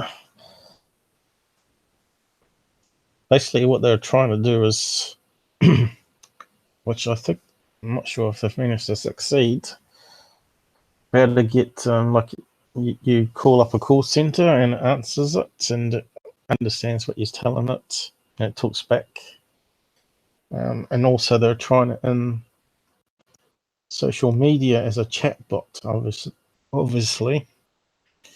I know some date sites use similar artificial intelligence, but like my program, but a bit more intelligent and faster and available on normal PC. Why is it not scrolling? There's something on this page waiting for waiting for this website. Here we go. So what's it say here? I'll just zoom in and read it. In recent weeks, a story about experimental Facebook machine learning research has been circulating with increasingly panicky Skynet headlines. Facebook engineers panic. Pull plug on AI after bots develop their own language. One wrote on Facebook, Facebook shuts down AI after it invents its own creepy language. So, what's that crackly noise?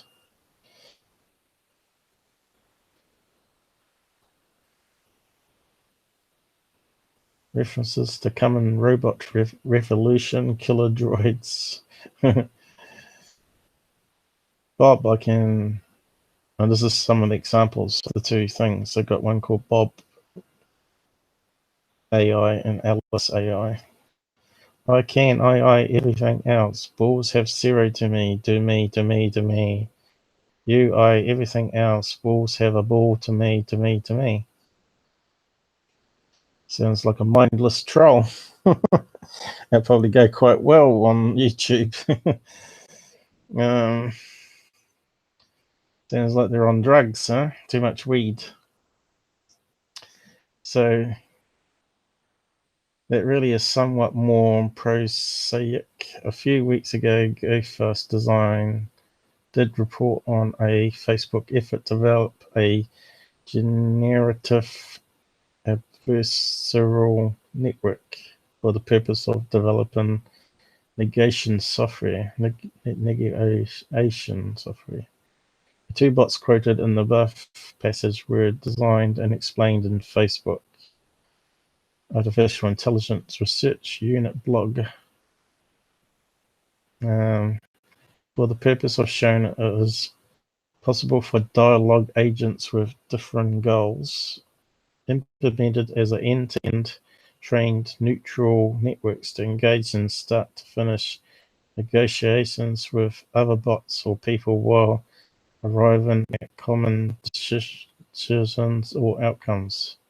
Sounds like a mouthful, that one, doesn't it?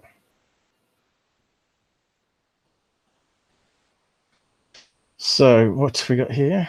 Facebook did indeed shut down the conversation, but not because they were panicked.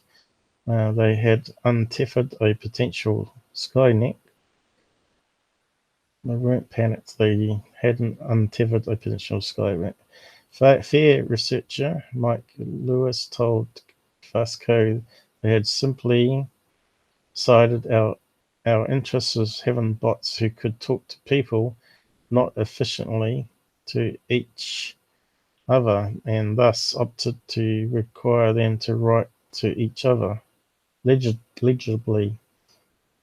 But in the game of contact telephone, not all the different from what the chatbots were doing. This story evolved from a measured look at the potential short-term implications of machine learning technology to thinly veiled doomsaying. There are probably good reasons not to let intelligent machines develop their own language, which humans will not be able to meaningfully understand. But this is a relatively mundane phenomena which arises. You take two machines learning devices and let them learn off each other. It's worth noting that when the bot's shorthand is explained, the resulting conversation was both understandable and not nearly as creepy as it seemed. So what did it say, Buff? Hopefully humans will be smart enough not to plug experimental machine learning programs into something very dangerous, like an army of lasers, totem androids, or a nuclear reactor. Yeah. What's that sci-fi that's quite good from the early days, a classic? And they make this artificial intelligence, and they give it control of all the nukes in the silos. And then Russia decides to also buy the software and use it. And the two computers start talking together in their own lingo. Doomsday or something. I think UFO Proof used some quotes from the movie. Just trying to think now. But anyway, what happens is it figures out that humans are a problem on the world and destroying the world, that it actually sets off all the nukes apart from the area that it's that computers are in, and kills off most of the population. And it gets they force the humans to work for the machines to build a better world. And it's quite a good classic sci-fi. I wonder if I can find it. Well worth watching it, even if it is black and white. AI classic sci-fi. I want to know what I'm talking about.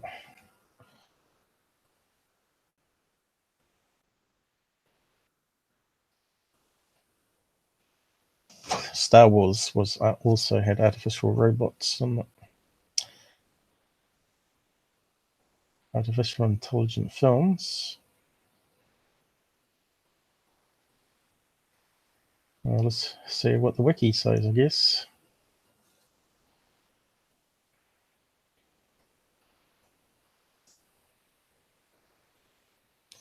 Metropologist, Master of the World, Day Earth Stood Still, Invisible Boy, not recognising it, Westworld. Well, they've remade that now. It's quite good.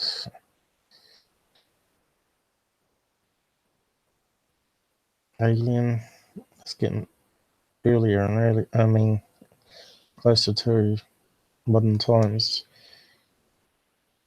1930. Invisible Boy. I'm not. Oh, that's it. Colossus. The Forbidden Project. Was that a Stanley Cooper one? Stanley Chase.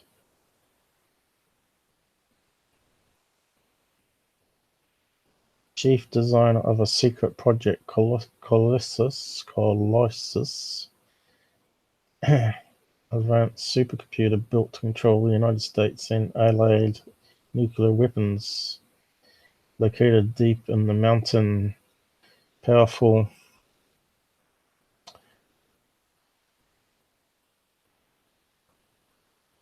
First action is a message warning. There is another system.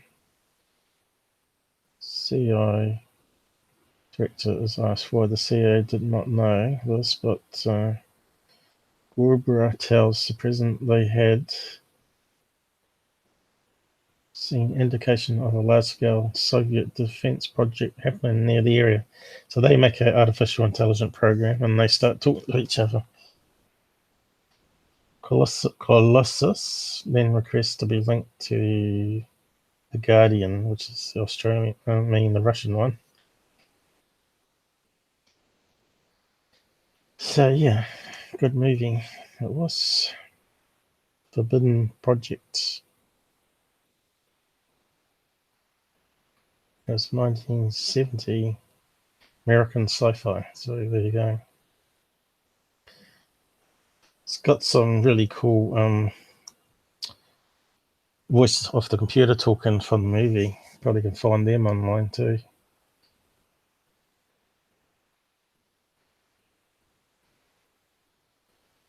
Of course, I don't know if they're copyright or not.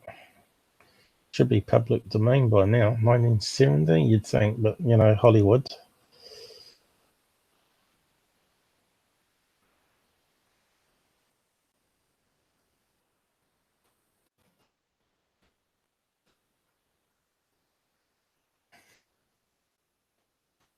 So I probably won't be able to play them.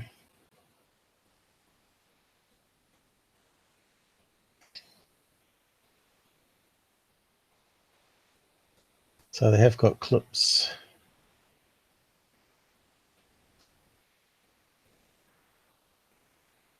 And soundboard. I'm probably not going to risk playing them, but they're pretty cool sound of the computer talking. Another good one was, what's that one? War Games 1986, which is really like an update of this one, really. Well,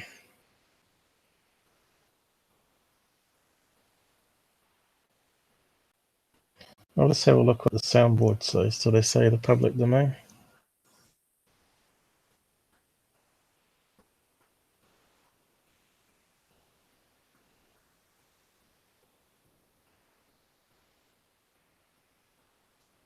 This is the voice. Doesn't say whether it's PD or not. What does it say up the top? You can see it's got quite a lot of quotes. Disobey and die. I will now detonate the nuclear warheads. I'll post the link to the side. And what a lot of people do is make music videos from it and use the sound clips of the computer to make a cool soundtrack.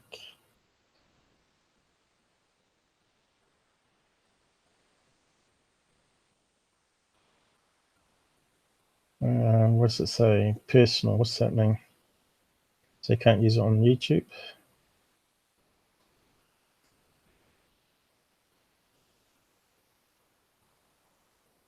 So what's the different types here? Public unlimited play, private unlimited play, restricted unlimited play. Also purchase and down individual tracks. Personal boards listed for personal rights include sounds that can be used for anything that does not result in financial gain. This can include but necessarily be limited to school activities, personal enjoyment, shows, events, parties. So what does that mean? Is YouTube classed as financial gain, especially if you don't have ads? Probably best not to risk it. You know how stupid it is. Commercial defined simply as results in personal, business, corporate, financial gain.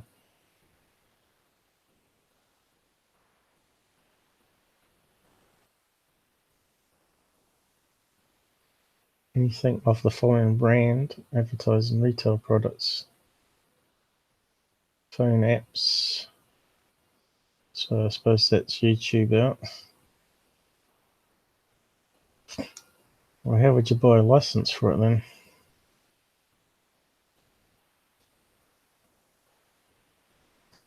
Oh, they're pretty cool clips. Shame I can't play them.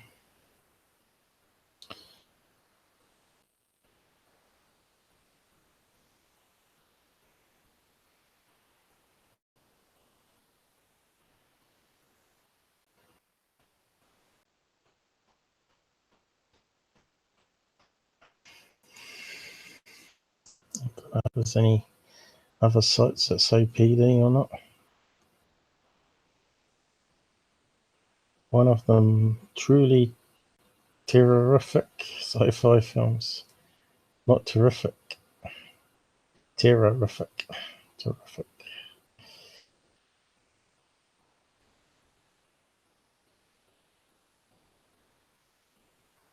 Mega waves. What's that? place.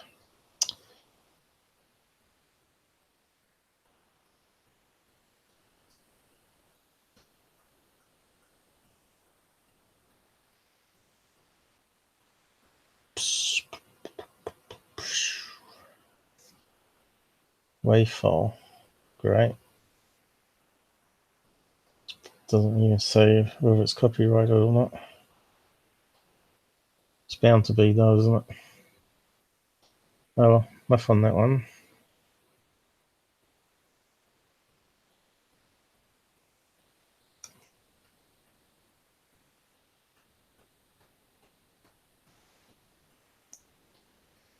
So where were we? Gizmo. So we were talking about Facebook, artificial intelligence. That brings us to the next one.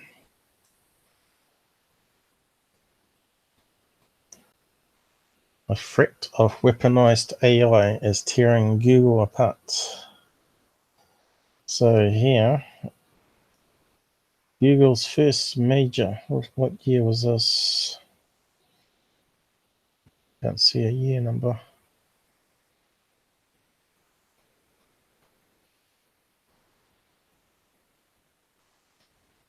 That's strange.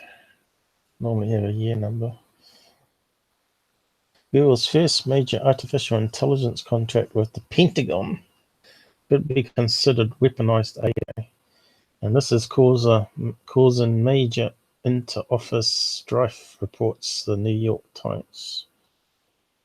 The Times talked to a bunch of Googlers and reviewed Gmails and Google Docs and unearthed a growing rift in the company over the initiative.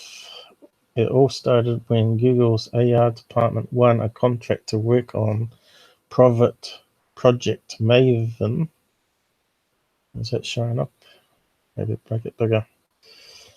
A Pentagon program that uses artificial intelligence to interpret video images, and which could be used to improve the targeting of drone strikes. How nice. Helping the military blow up humans and buildings in distant lands is extremely upsetting. You don't need a drink. To employees who joined the company, which is famous for the original "Don't be evil" motto. Well, Google is not evil, is it? No. According to the Times, the deal has caused a rift in the country between those who love pure science of artificial intelligence and the business development team whose eyes turn into dollar signs when they Google defense contracts. Internal debate has already prompted a slew of resignations and a petition signed by 4,000 employees who want the company to agree that neither Google nor the contractors will ever build warfare technology. Unless Google has some sort of Oprah-approved come to Jesus moment and leaves military contracts to Amazon and Microsoft, it's likely that the company will continue working with Pentagon as it explores using AI in warfare.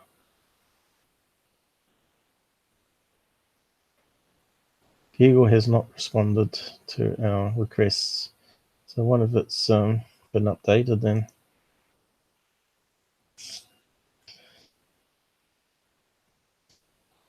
36 early examples. Weaponized AI, August last year. Weaponizing artificial intelligence, a scary prospect of AI enabled, Forbes. Not long ago. A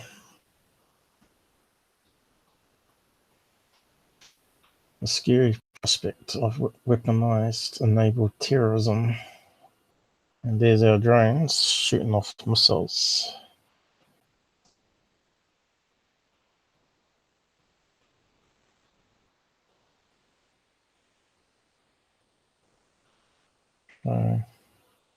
Looks like a slow loading website, yeah.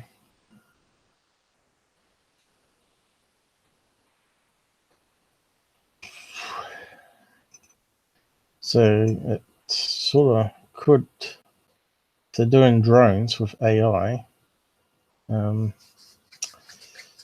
Just wondering, one of those, the gimbal video from Pentagon, whether it could be some country that have AI drones that were talking to each other.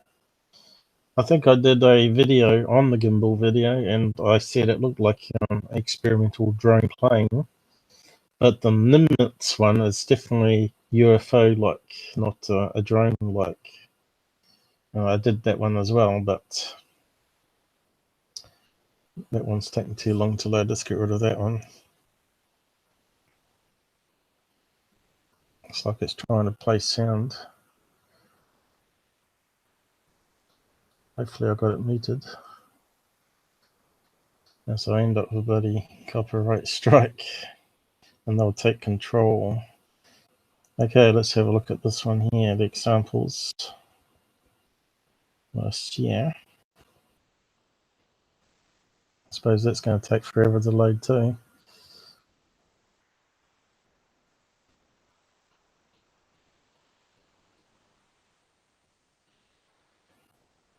Don't know where.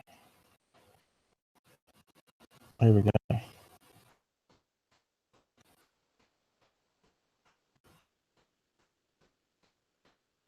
Still loading.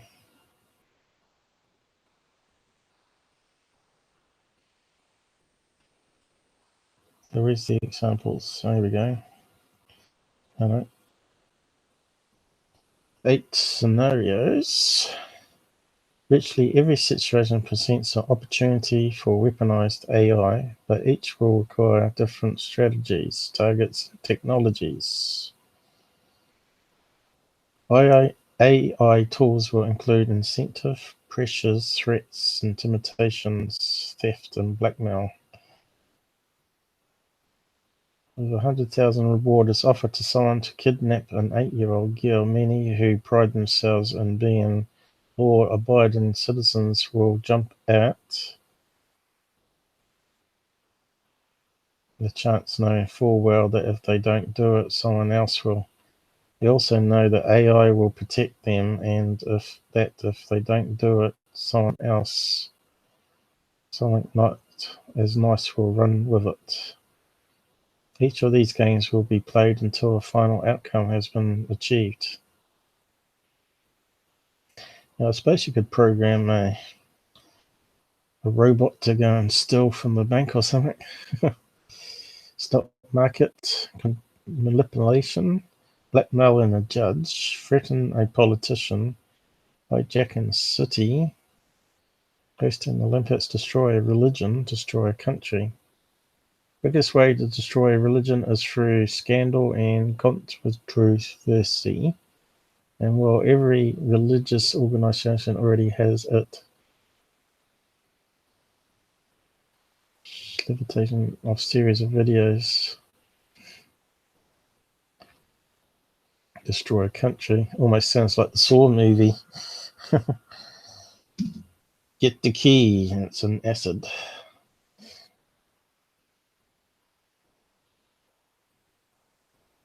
Intimidation. Funding systems. And make decisions. And of course, a big one here is election systems, which USA are going on haywire over Russia. Oh, yeah, that one looks cool. Skynet. Actually, looks like it's military anyway. With the colour paint on it. What's that, Rene? Alien had interfered with the 2 suicidal hijackers. Loot to Loots was awesome, but the other dude crashed into his home. Oh, you're talking about the 2 planes. Did I miss front bit or something?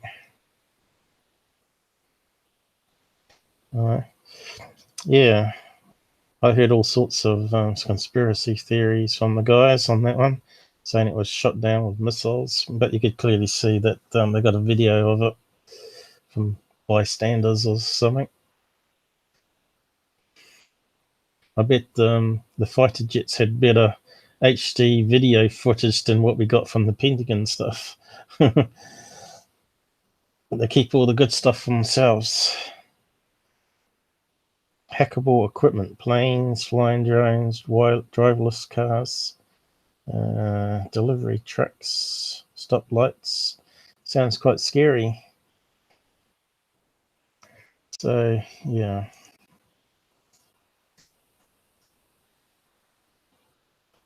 So what was else on that page? Because I typed in weaponize AI.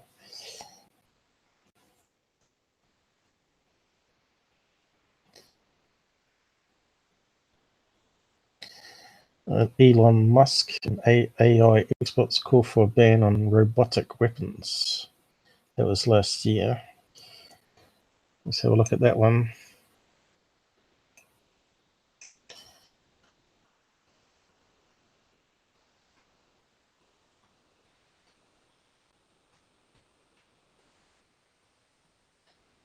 Yeah, I suppose the drones are getting a bit more cheap now, and they can hold quite a heavy payload. You could easily put a machine gun on it, I guess, or even drop a bomb. I suppose the terrorists would be using it, but it isn't a program. I think it was a Nova documentary or something like that, or was it Curiosity series, where they were getting experts to try and work a way to take control of drones that were closing in on a military facilitation, or not facilitation, a barracks or whatever, like that. Looks like it's trying to play a video. It's the problem, you don't know if it's going to play stuff. I think I had the sound muted.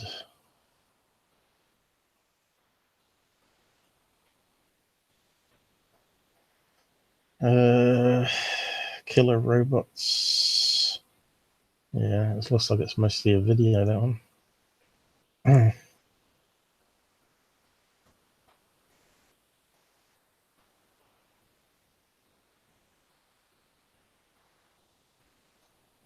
Yeah, it's quite interesting how they're trying to stop current drones, and one of them was shooting down, but actually trying to not destroy it, but so they could get fingerprints and stuff of it. Another one was shooting a big, like a fishing net over it, I think. And another one was trying to hack into its radio frequency and take control, while jamming out the original control of it. And another one was hacking into it somehow and allowed them to fly it with their joystick or guide it down to the ground. I think one also sapped all the energy it had, the battery, like an EMF burst of some kind. Hackers already started to weaponize artificial intelligence. That was end of last year. So let's have a look at that one.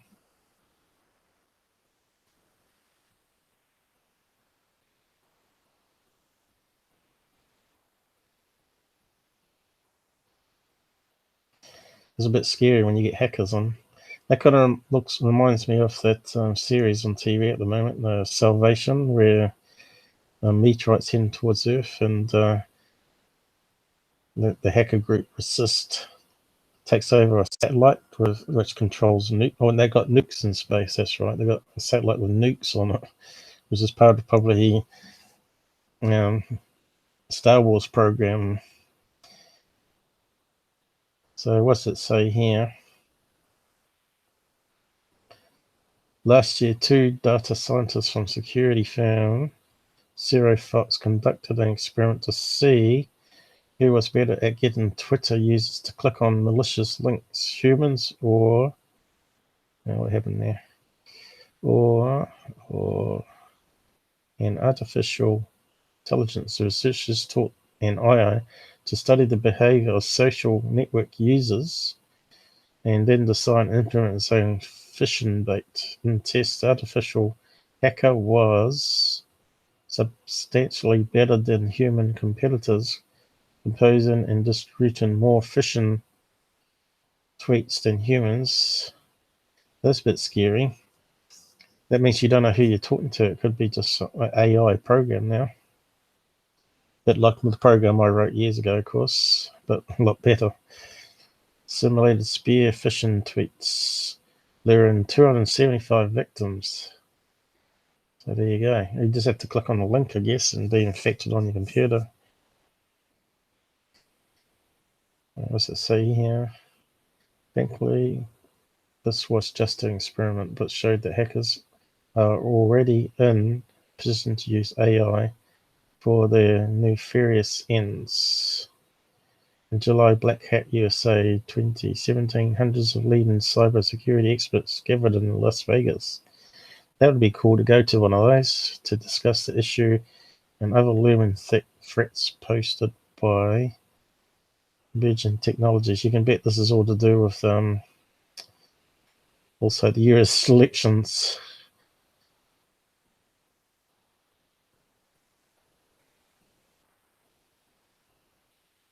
So they're talking about using it for malicious code as a weapon.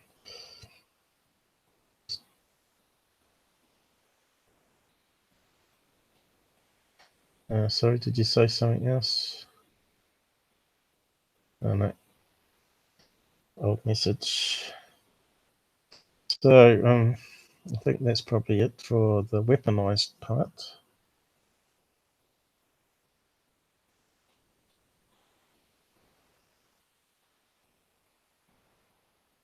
Have you ever seen the movie Snowden? It's quite good.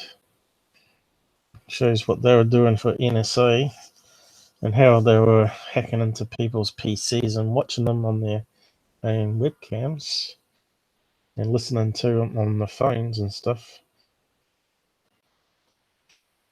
There's only not long ago there were 2 other new hacks that come out that no one knew about, and you can bet the government were using it, or Israeli were using it as well. I think they might have found it. The exploit in Windows. Can't remember what it's called now.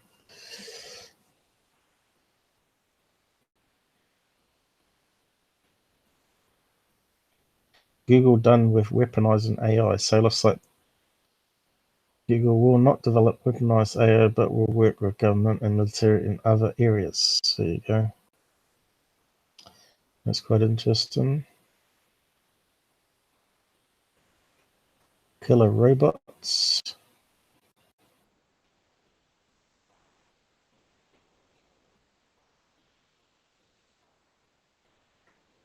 So just pop out that one. So that brings me into this next one here. Fall in love with Harmony, world's only talking sex doll, has 18 personalities. Answers your questions and even remembers your favorite meal. Robotic sex assistant can form emotional bonds. So I heard they sell about 400 of these a year, and they cost like $10,000, I think. Or is it 300 a month? It's kind of scary if it is. So let's see. Has a Scottish sounding accent. The dolls are not yet on market, but are expected to cost, yeah, there you go, $10,000 US. So this is an old article.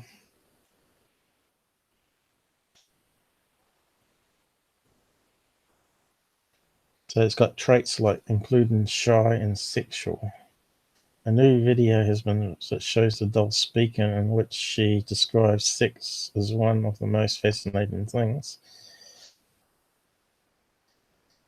Yeah, okay. Oh, on that plan. Okay. I'm going to keep it PCG. parental guidance as much as possible. How many replies? I don't think there is anything wrong with it. The goal comes with persistent memory, allowing her to build up relationships with her owners. Remember facts about them. That's a thing that's on TV in the UK, the sci-fi series called Humans. I was talking about it a few live streams back, but I couldn't remember what the name was. It's also got a sex robot there that some guy releases code that makes them self-aware instead of just servant robots, and they go crazy and start killing humans. It's quite a good series, so look it up, Humans. You will be able to say, I'm hungry, what should I eat? She would say you would, well, you told me pizza is your favorite food, maybe you should have that.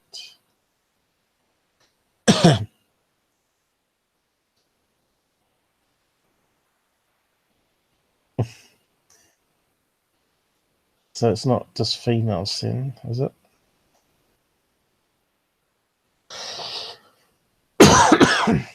Factory in San Marcos, California. So Renee, have you got one of those?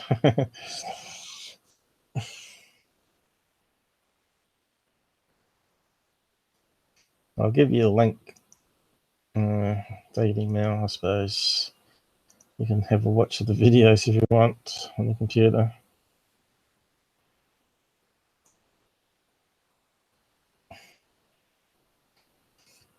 Google might get rid of it though.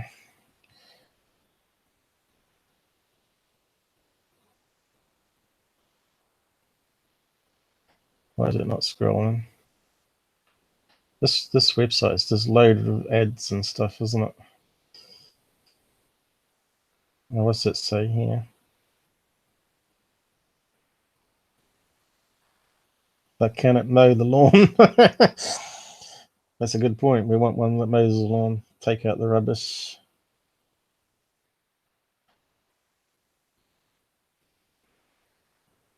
A Scottish accent. I think I just spotted a major design flaw.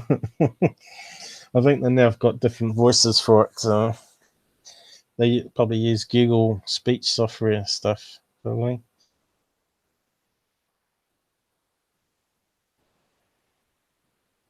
As long as they're on-off switch. You know, turn off the nagging woman, I guess. Anyway, the comments are more funny than the article. But there were quite a few searches for that one. How's it going? Probably wrap up. Probably missed something. What else is AI nowadays?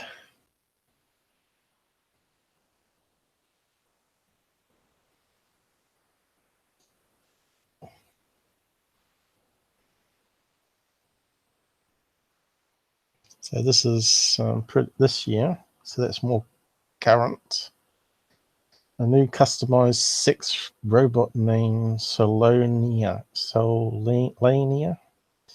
Let's click on that one.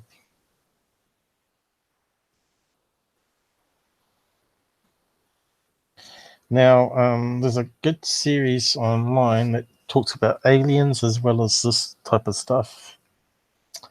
And superhumans. So what's it called now? In Search of 2018. I think I've talked about it before. And they got a good one on artificial intelligence, and they show you around the factory and talk to the guy and show you demonstrating, which is really current. So it's more modern than this one. So go and find that series.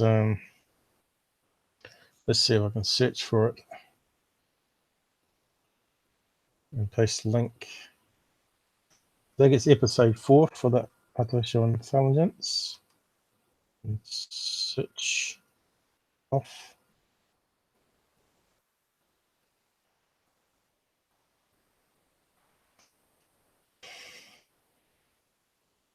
this one here, they call it In Search of 2018. And it's got Zachary, whatever his name is, from the new Star Trek Discovery, is it? Series, this guy here. I'll post it down the side. You probably can find streaming copies online that you can watch. Amazon, iTunes. Go and watch it. So the first one's on UFOs and aliens. And the second one, I think it was on sea monsters, was it? Oh no, superhumans was the second one. Third one was deep sea monsters, like Loch Ness. Well, not Loch Ness, but actual sea monsters. And artificial intelligence was on a lot of stuff that I covered tonight, actually. This guy doesn't like it. Maybe the alien one wasn't that good.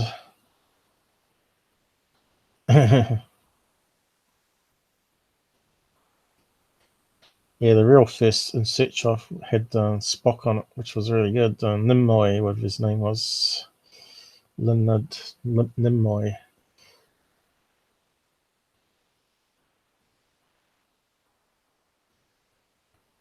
Yeah, it's not as good as the original series, that's for sure. But it's still good. Come across like more like ancient aliens. So you didn't like the first episode, I think. The first episode had a lot of alien abduction cases on it. And they do a lie detector test on one of them.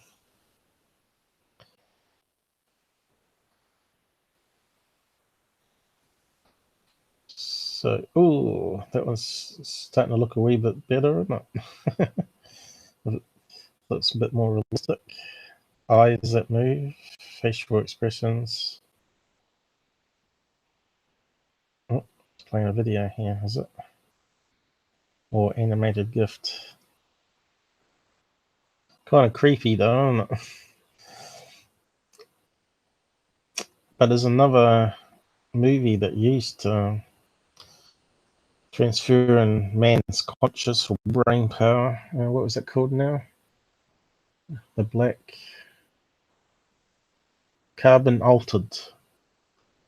Carbon Altered, or something like that. 10-part series. It was more like a 10-hour movie. It was really good. If you haven't seen it, I guess I'll look up that one too. I think this is the one they had on In Search of, this one here. Showing the robotic mouth, yeah. So they've progressed since last year then. And it connects into the internet and all sorts. Can order stuff, answer the phone probably.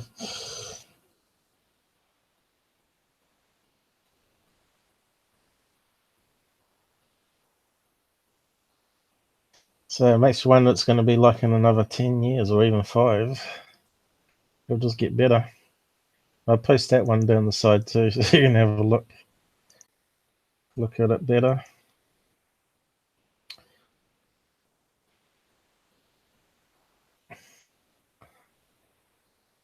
But yeah, they haven't altered, I think it's called. I think it's UK, USA made.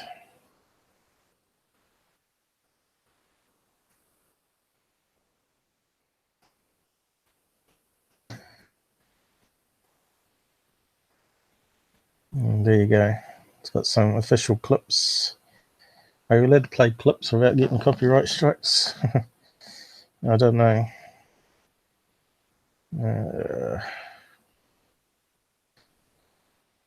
Official trailer, Netflix.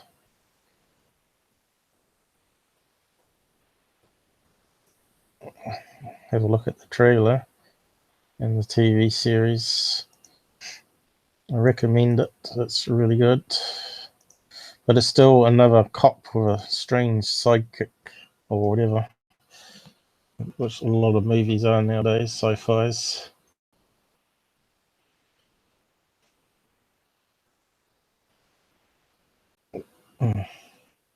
But it's a cross between, I guess, Blade Runner and Star Wars in a way, I guess. They got cities that float in the sky. I'm not sure how that works. Nuclear power, fusion power. I think it might have, because at the end they do something with it, and it starts to dip and sink down. So there's another season coming. When's that coming? Better check that out so I know about it.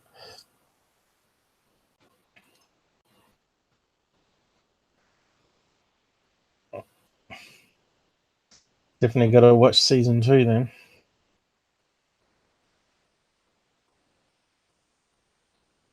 I said carbon altered as altered carbon. Got it backwards.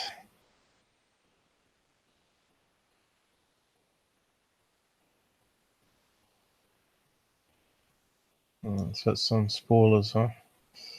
So when's it coming out?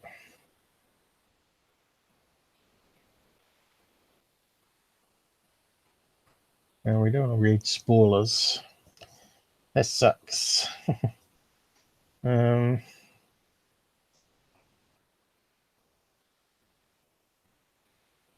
Netflix, they do some good stuff at the moment. If they do their own shows like this all the time, people will support it more, I guess.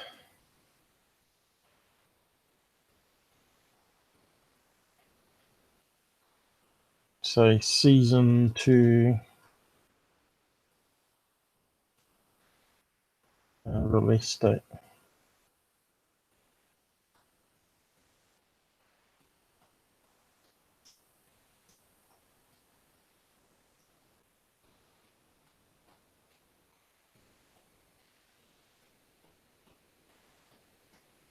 Is there any there that looks like it's going to tell us?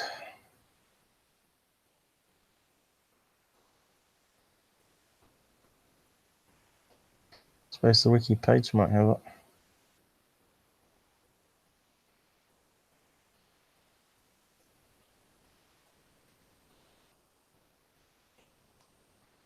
Series 1. None of that Series 1. That was released earlier this year, was it? Was it that soon? It felt like last year. So yeah, I'm not too sure. I suppose we have to click on the first one and see what it tells us.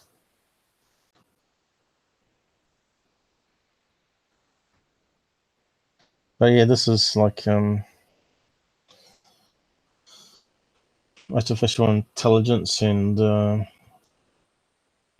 well, not androids exactly, but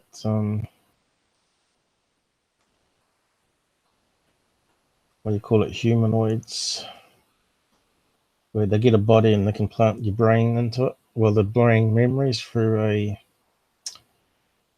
disc or a card that goes into the back of the head. It hasn't yet officially commissioned a season, so it's planned for February 2019. So it's not that far away then. This year's coming up quick to Christmas.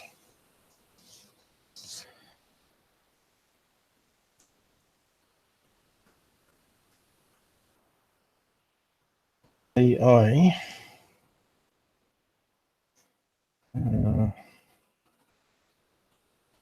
experiments.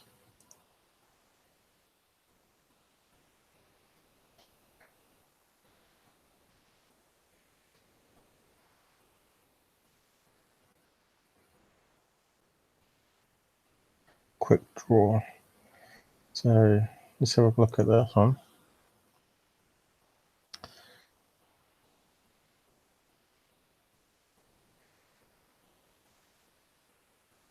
Can a neural network learn to recognize doodling?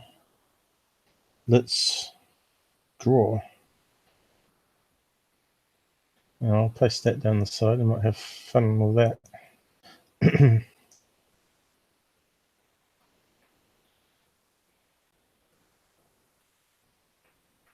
So let's draw, see what it does.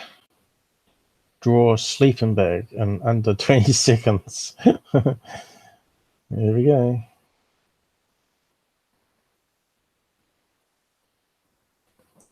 How's that? Did I get it right? The brain? 20 seconds? That's not fair. Let's see. Squiggles. See. Pillow. Planet. Oh, it's not recognizing my brain. Couldn't see it. Draw grass. This one looks quite fun, actually. Let's see. Lines.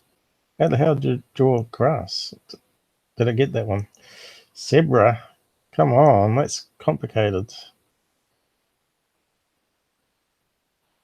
It's no good with a mouse. Zebra. I think you need a tablet for this. Finger.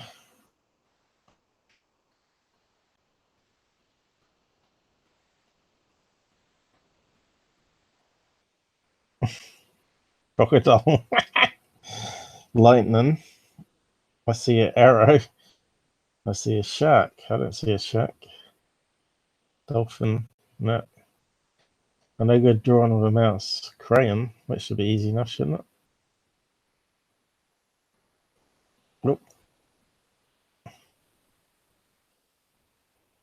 I see a pencil. Oh, how'd you draw a crayon then? Is it more rounded? Yeah. Well drawn. Figured out two of your doodles. Which one did it get right then? Oh, that's fun. Have a play with that one, Renee, if you're still there. It's the sort of thing you want to bookmark.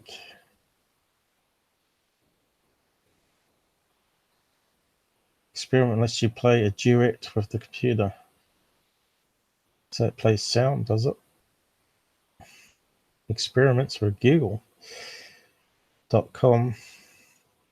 AI. I should bookmark that because that's quite interesting one to go back to. See, we didn't even know about that existing until now.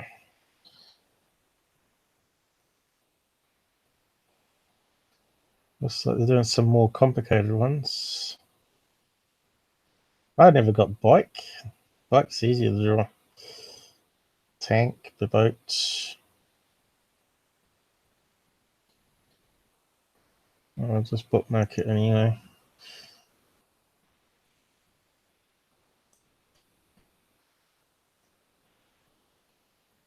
What other stuff's there? Quick draw. AI experiments to explore. Oh, there's a duet one here. You gotta play along. Learn music. You need a good keyboard, probably.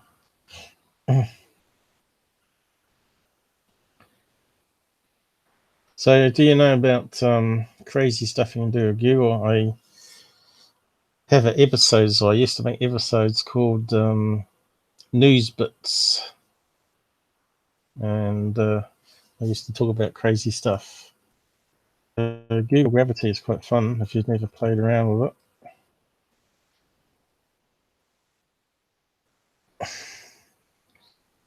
Google Gravity, Mr. Do.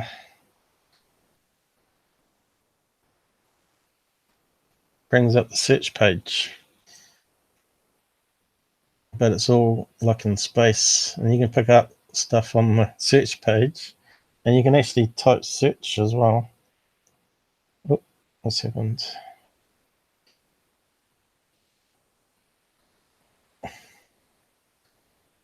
What's happened to it? Gone slow, died. Refresh it. Not sure why it's dropping to the bottom. Oh, gravity. So that's all the page on a search page that you get. Have a play with it on yours, see if it goes a wee bit better. It's fun. And there's also another one. What's it called? If you can get the search bar, you can actually type it in and actually submit a search. There you go. Dog. No. Dog.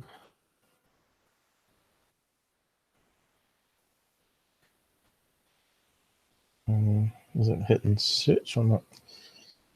Should give us a page of stuff.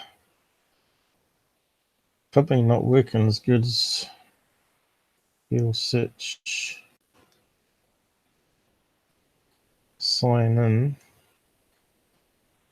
Maybe it hasn't been updated.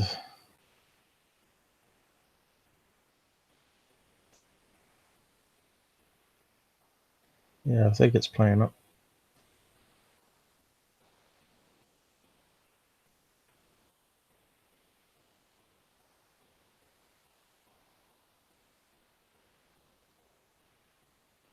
Underwater. Can't remember what other ones there were.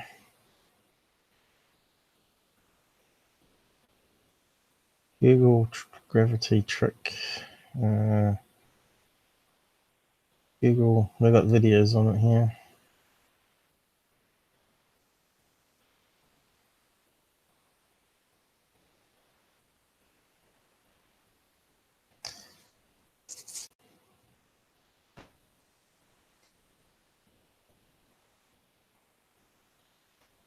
Google gravity search. What else does it tell us? I know they got other ones that do stuff. I was hoping to get links. Google. Don't know what it's called though.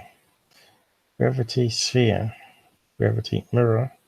Gravity space. Underwater.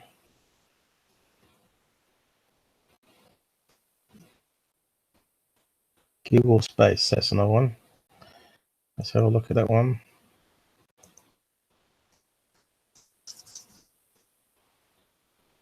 Yeah, that's different.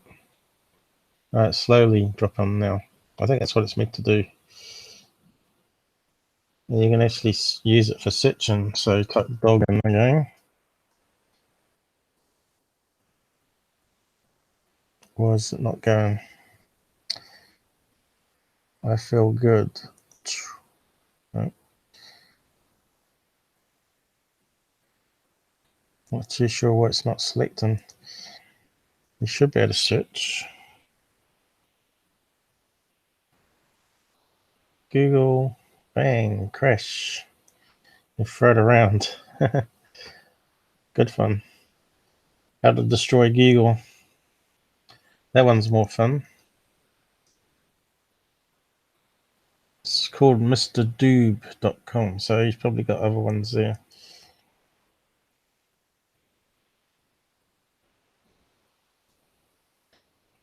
So why won't it search? Google search. It used to work. It's crazy.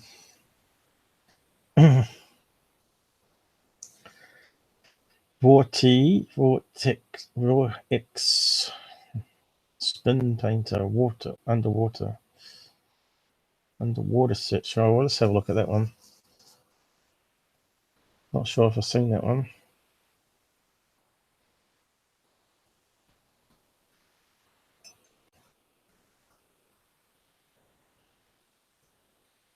No, I haven't seen this one. Oh, Google's going. Oh, it's floating. Is it a boat? I don't know what it's doing. Oh, you can make waves. Oh, that's cool. You click on the screen, push it along. What can you do with sharks? You can stop them moving.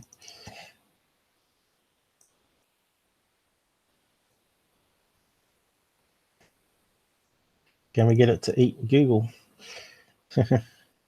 Gravity. Oh no, it's got all the ones up here. Mirror. Terminal. Pac-Man.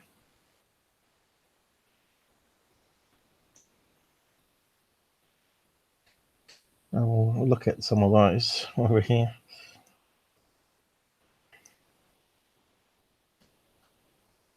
Fun, fun, fun. Pac-Man.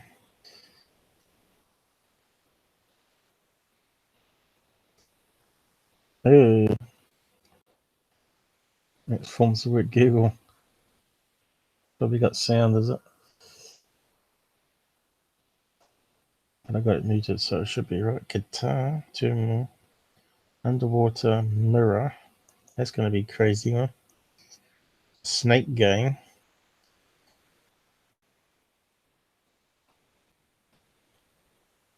It's all backwards. Oh yeah, that's going to be real good, isn't it?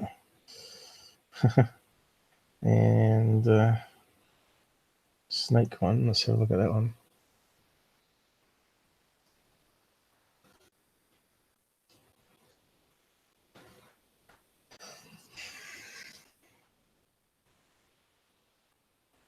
Does it go off the screen or something?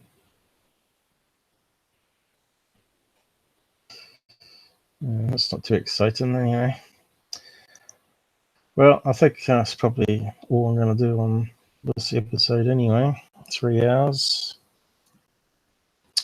So I'm just going to wind down for the night. Are you still there, Renee? Good night, Renee. And I'll just cue the end of music and wind down.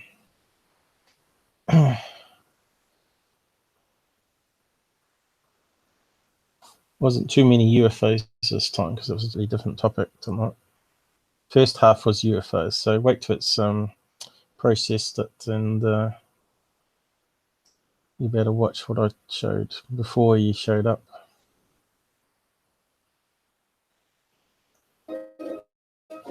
So good night, everybody.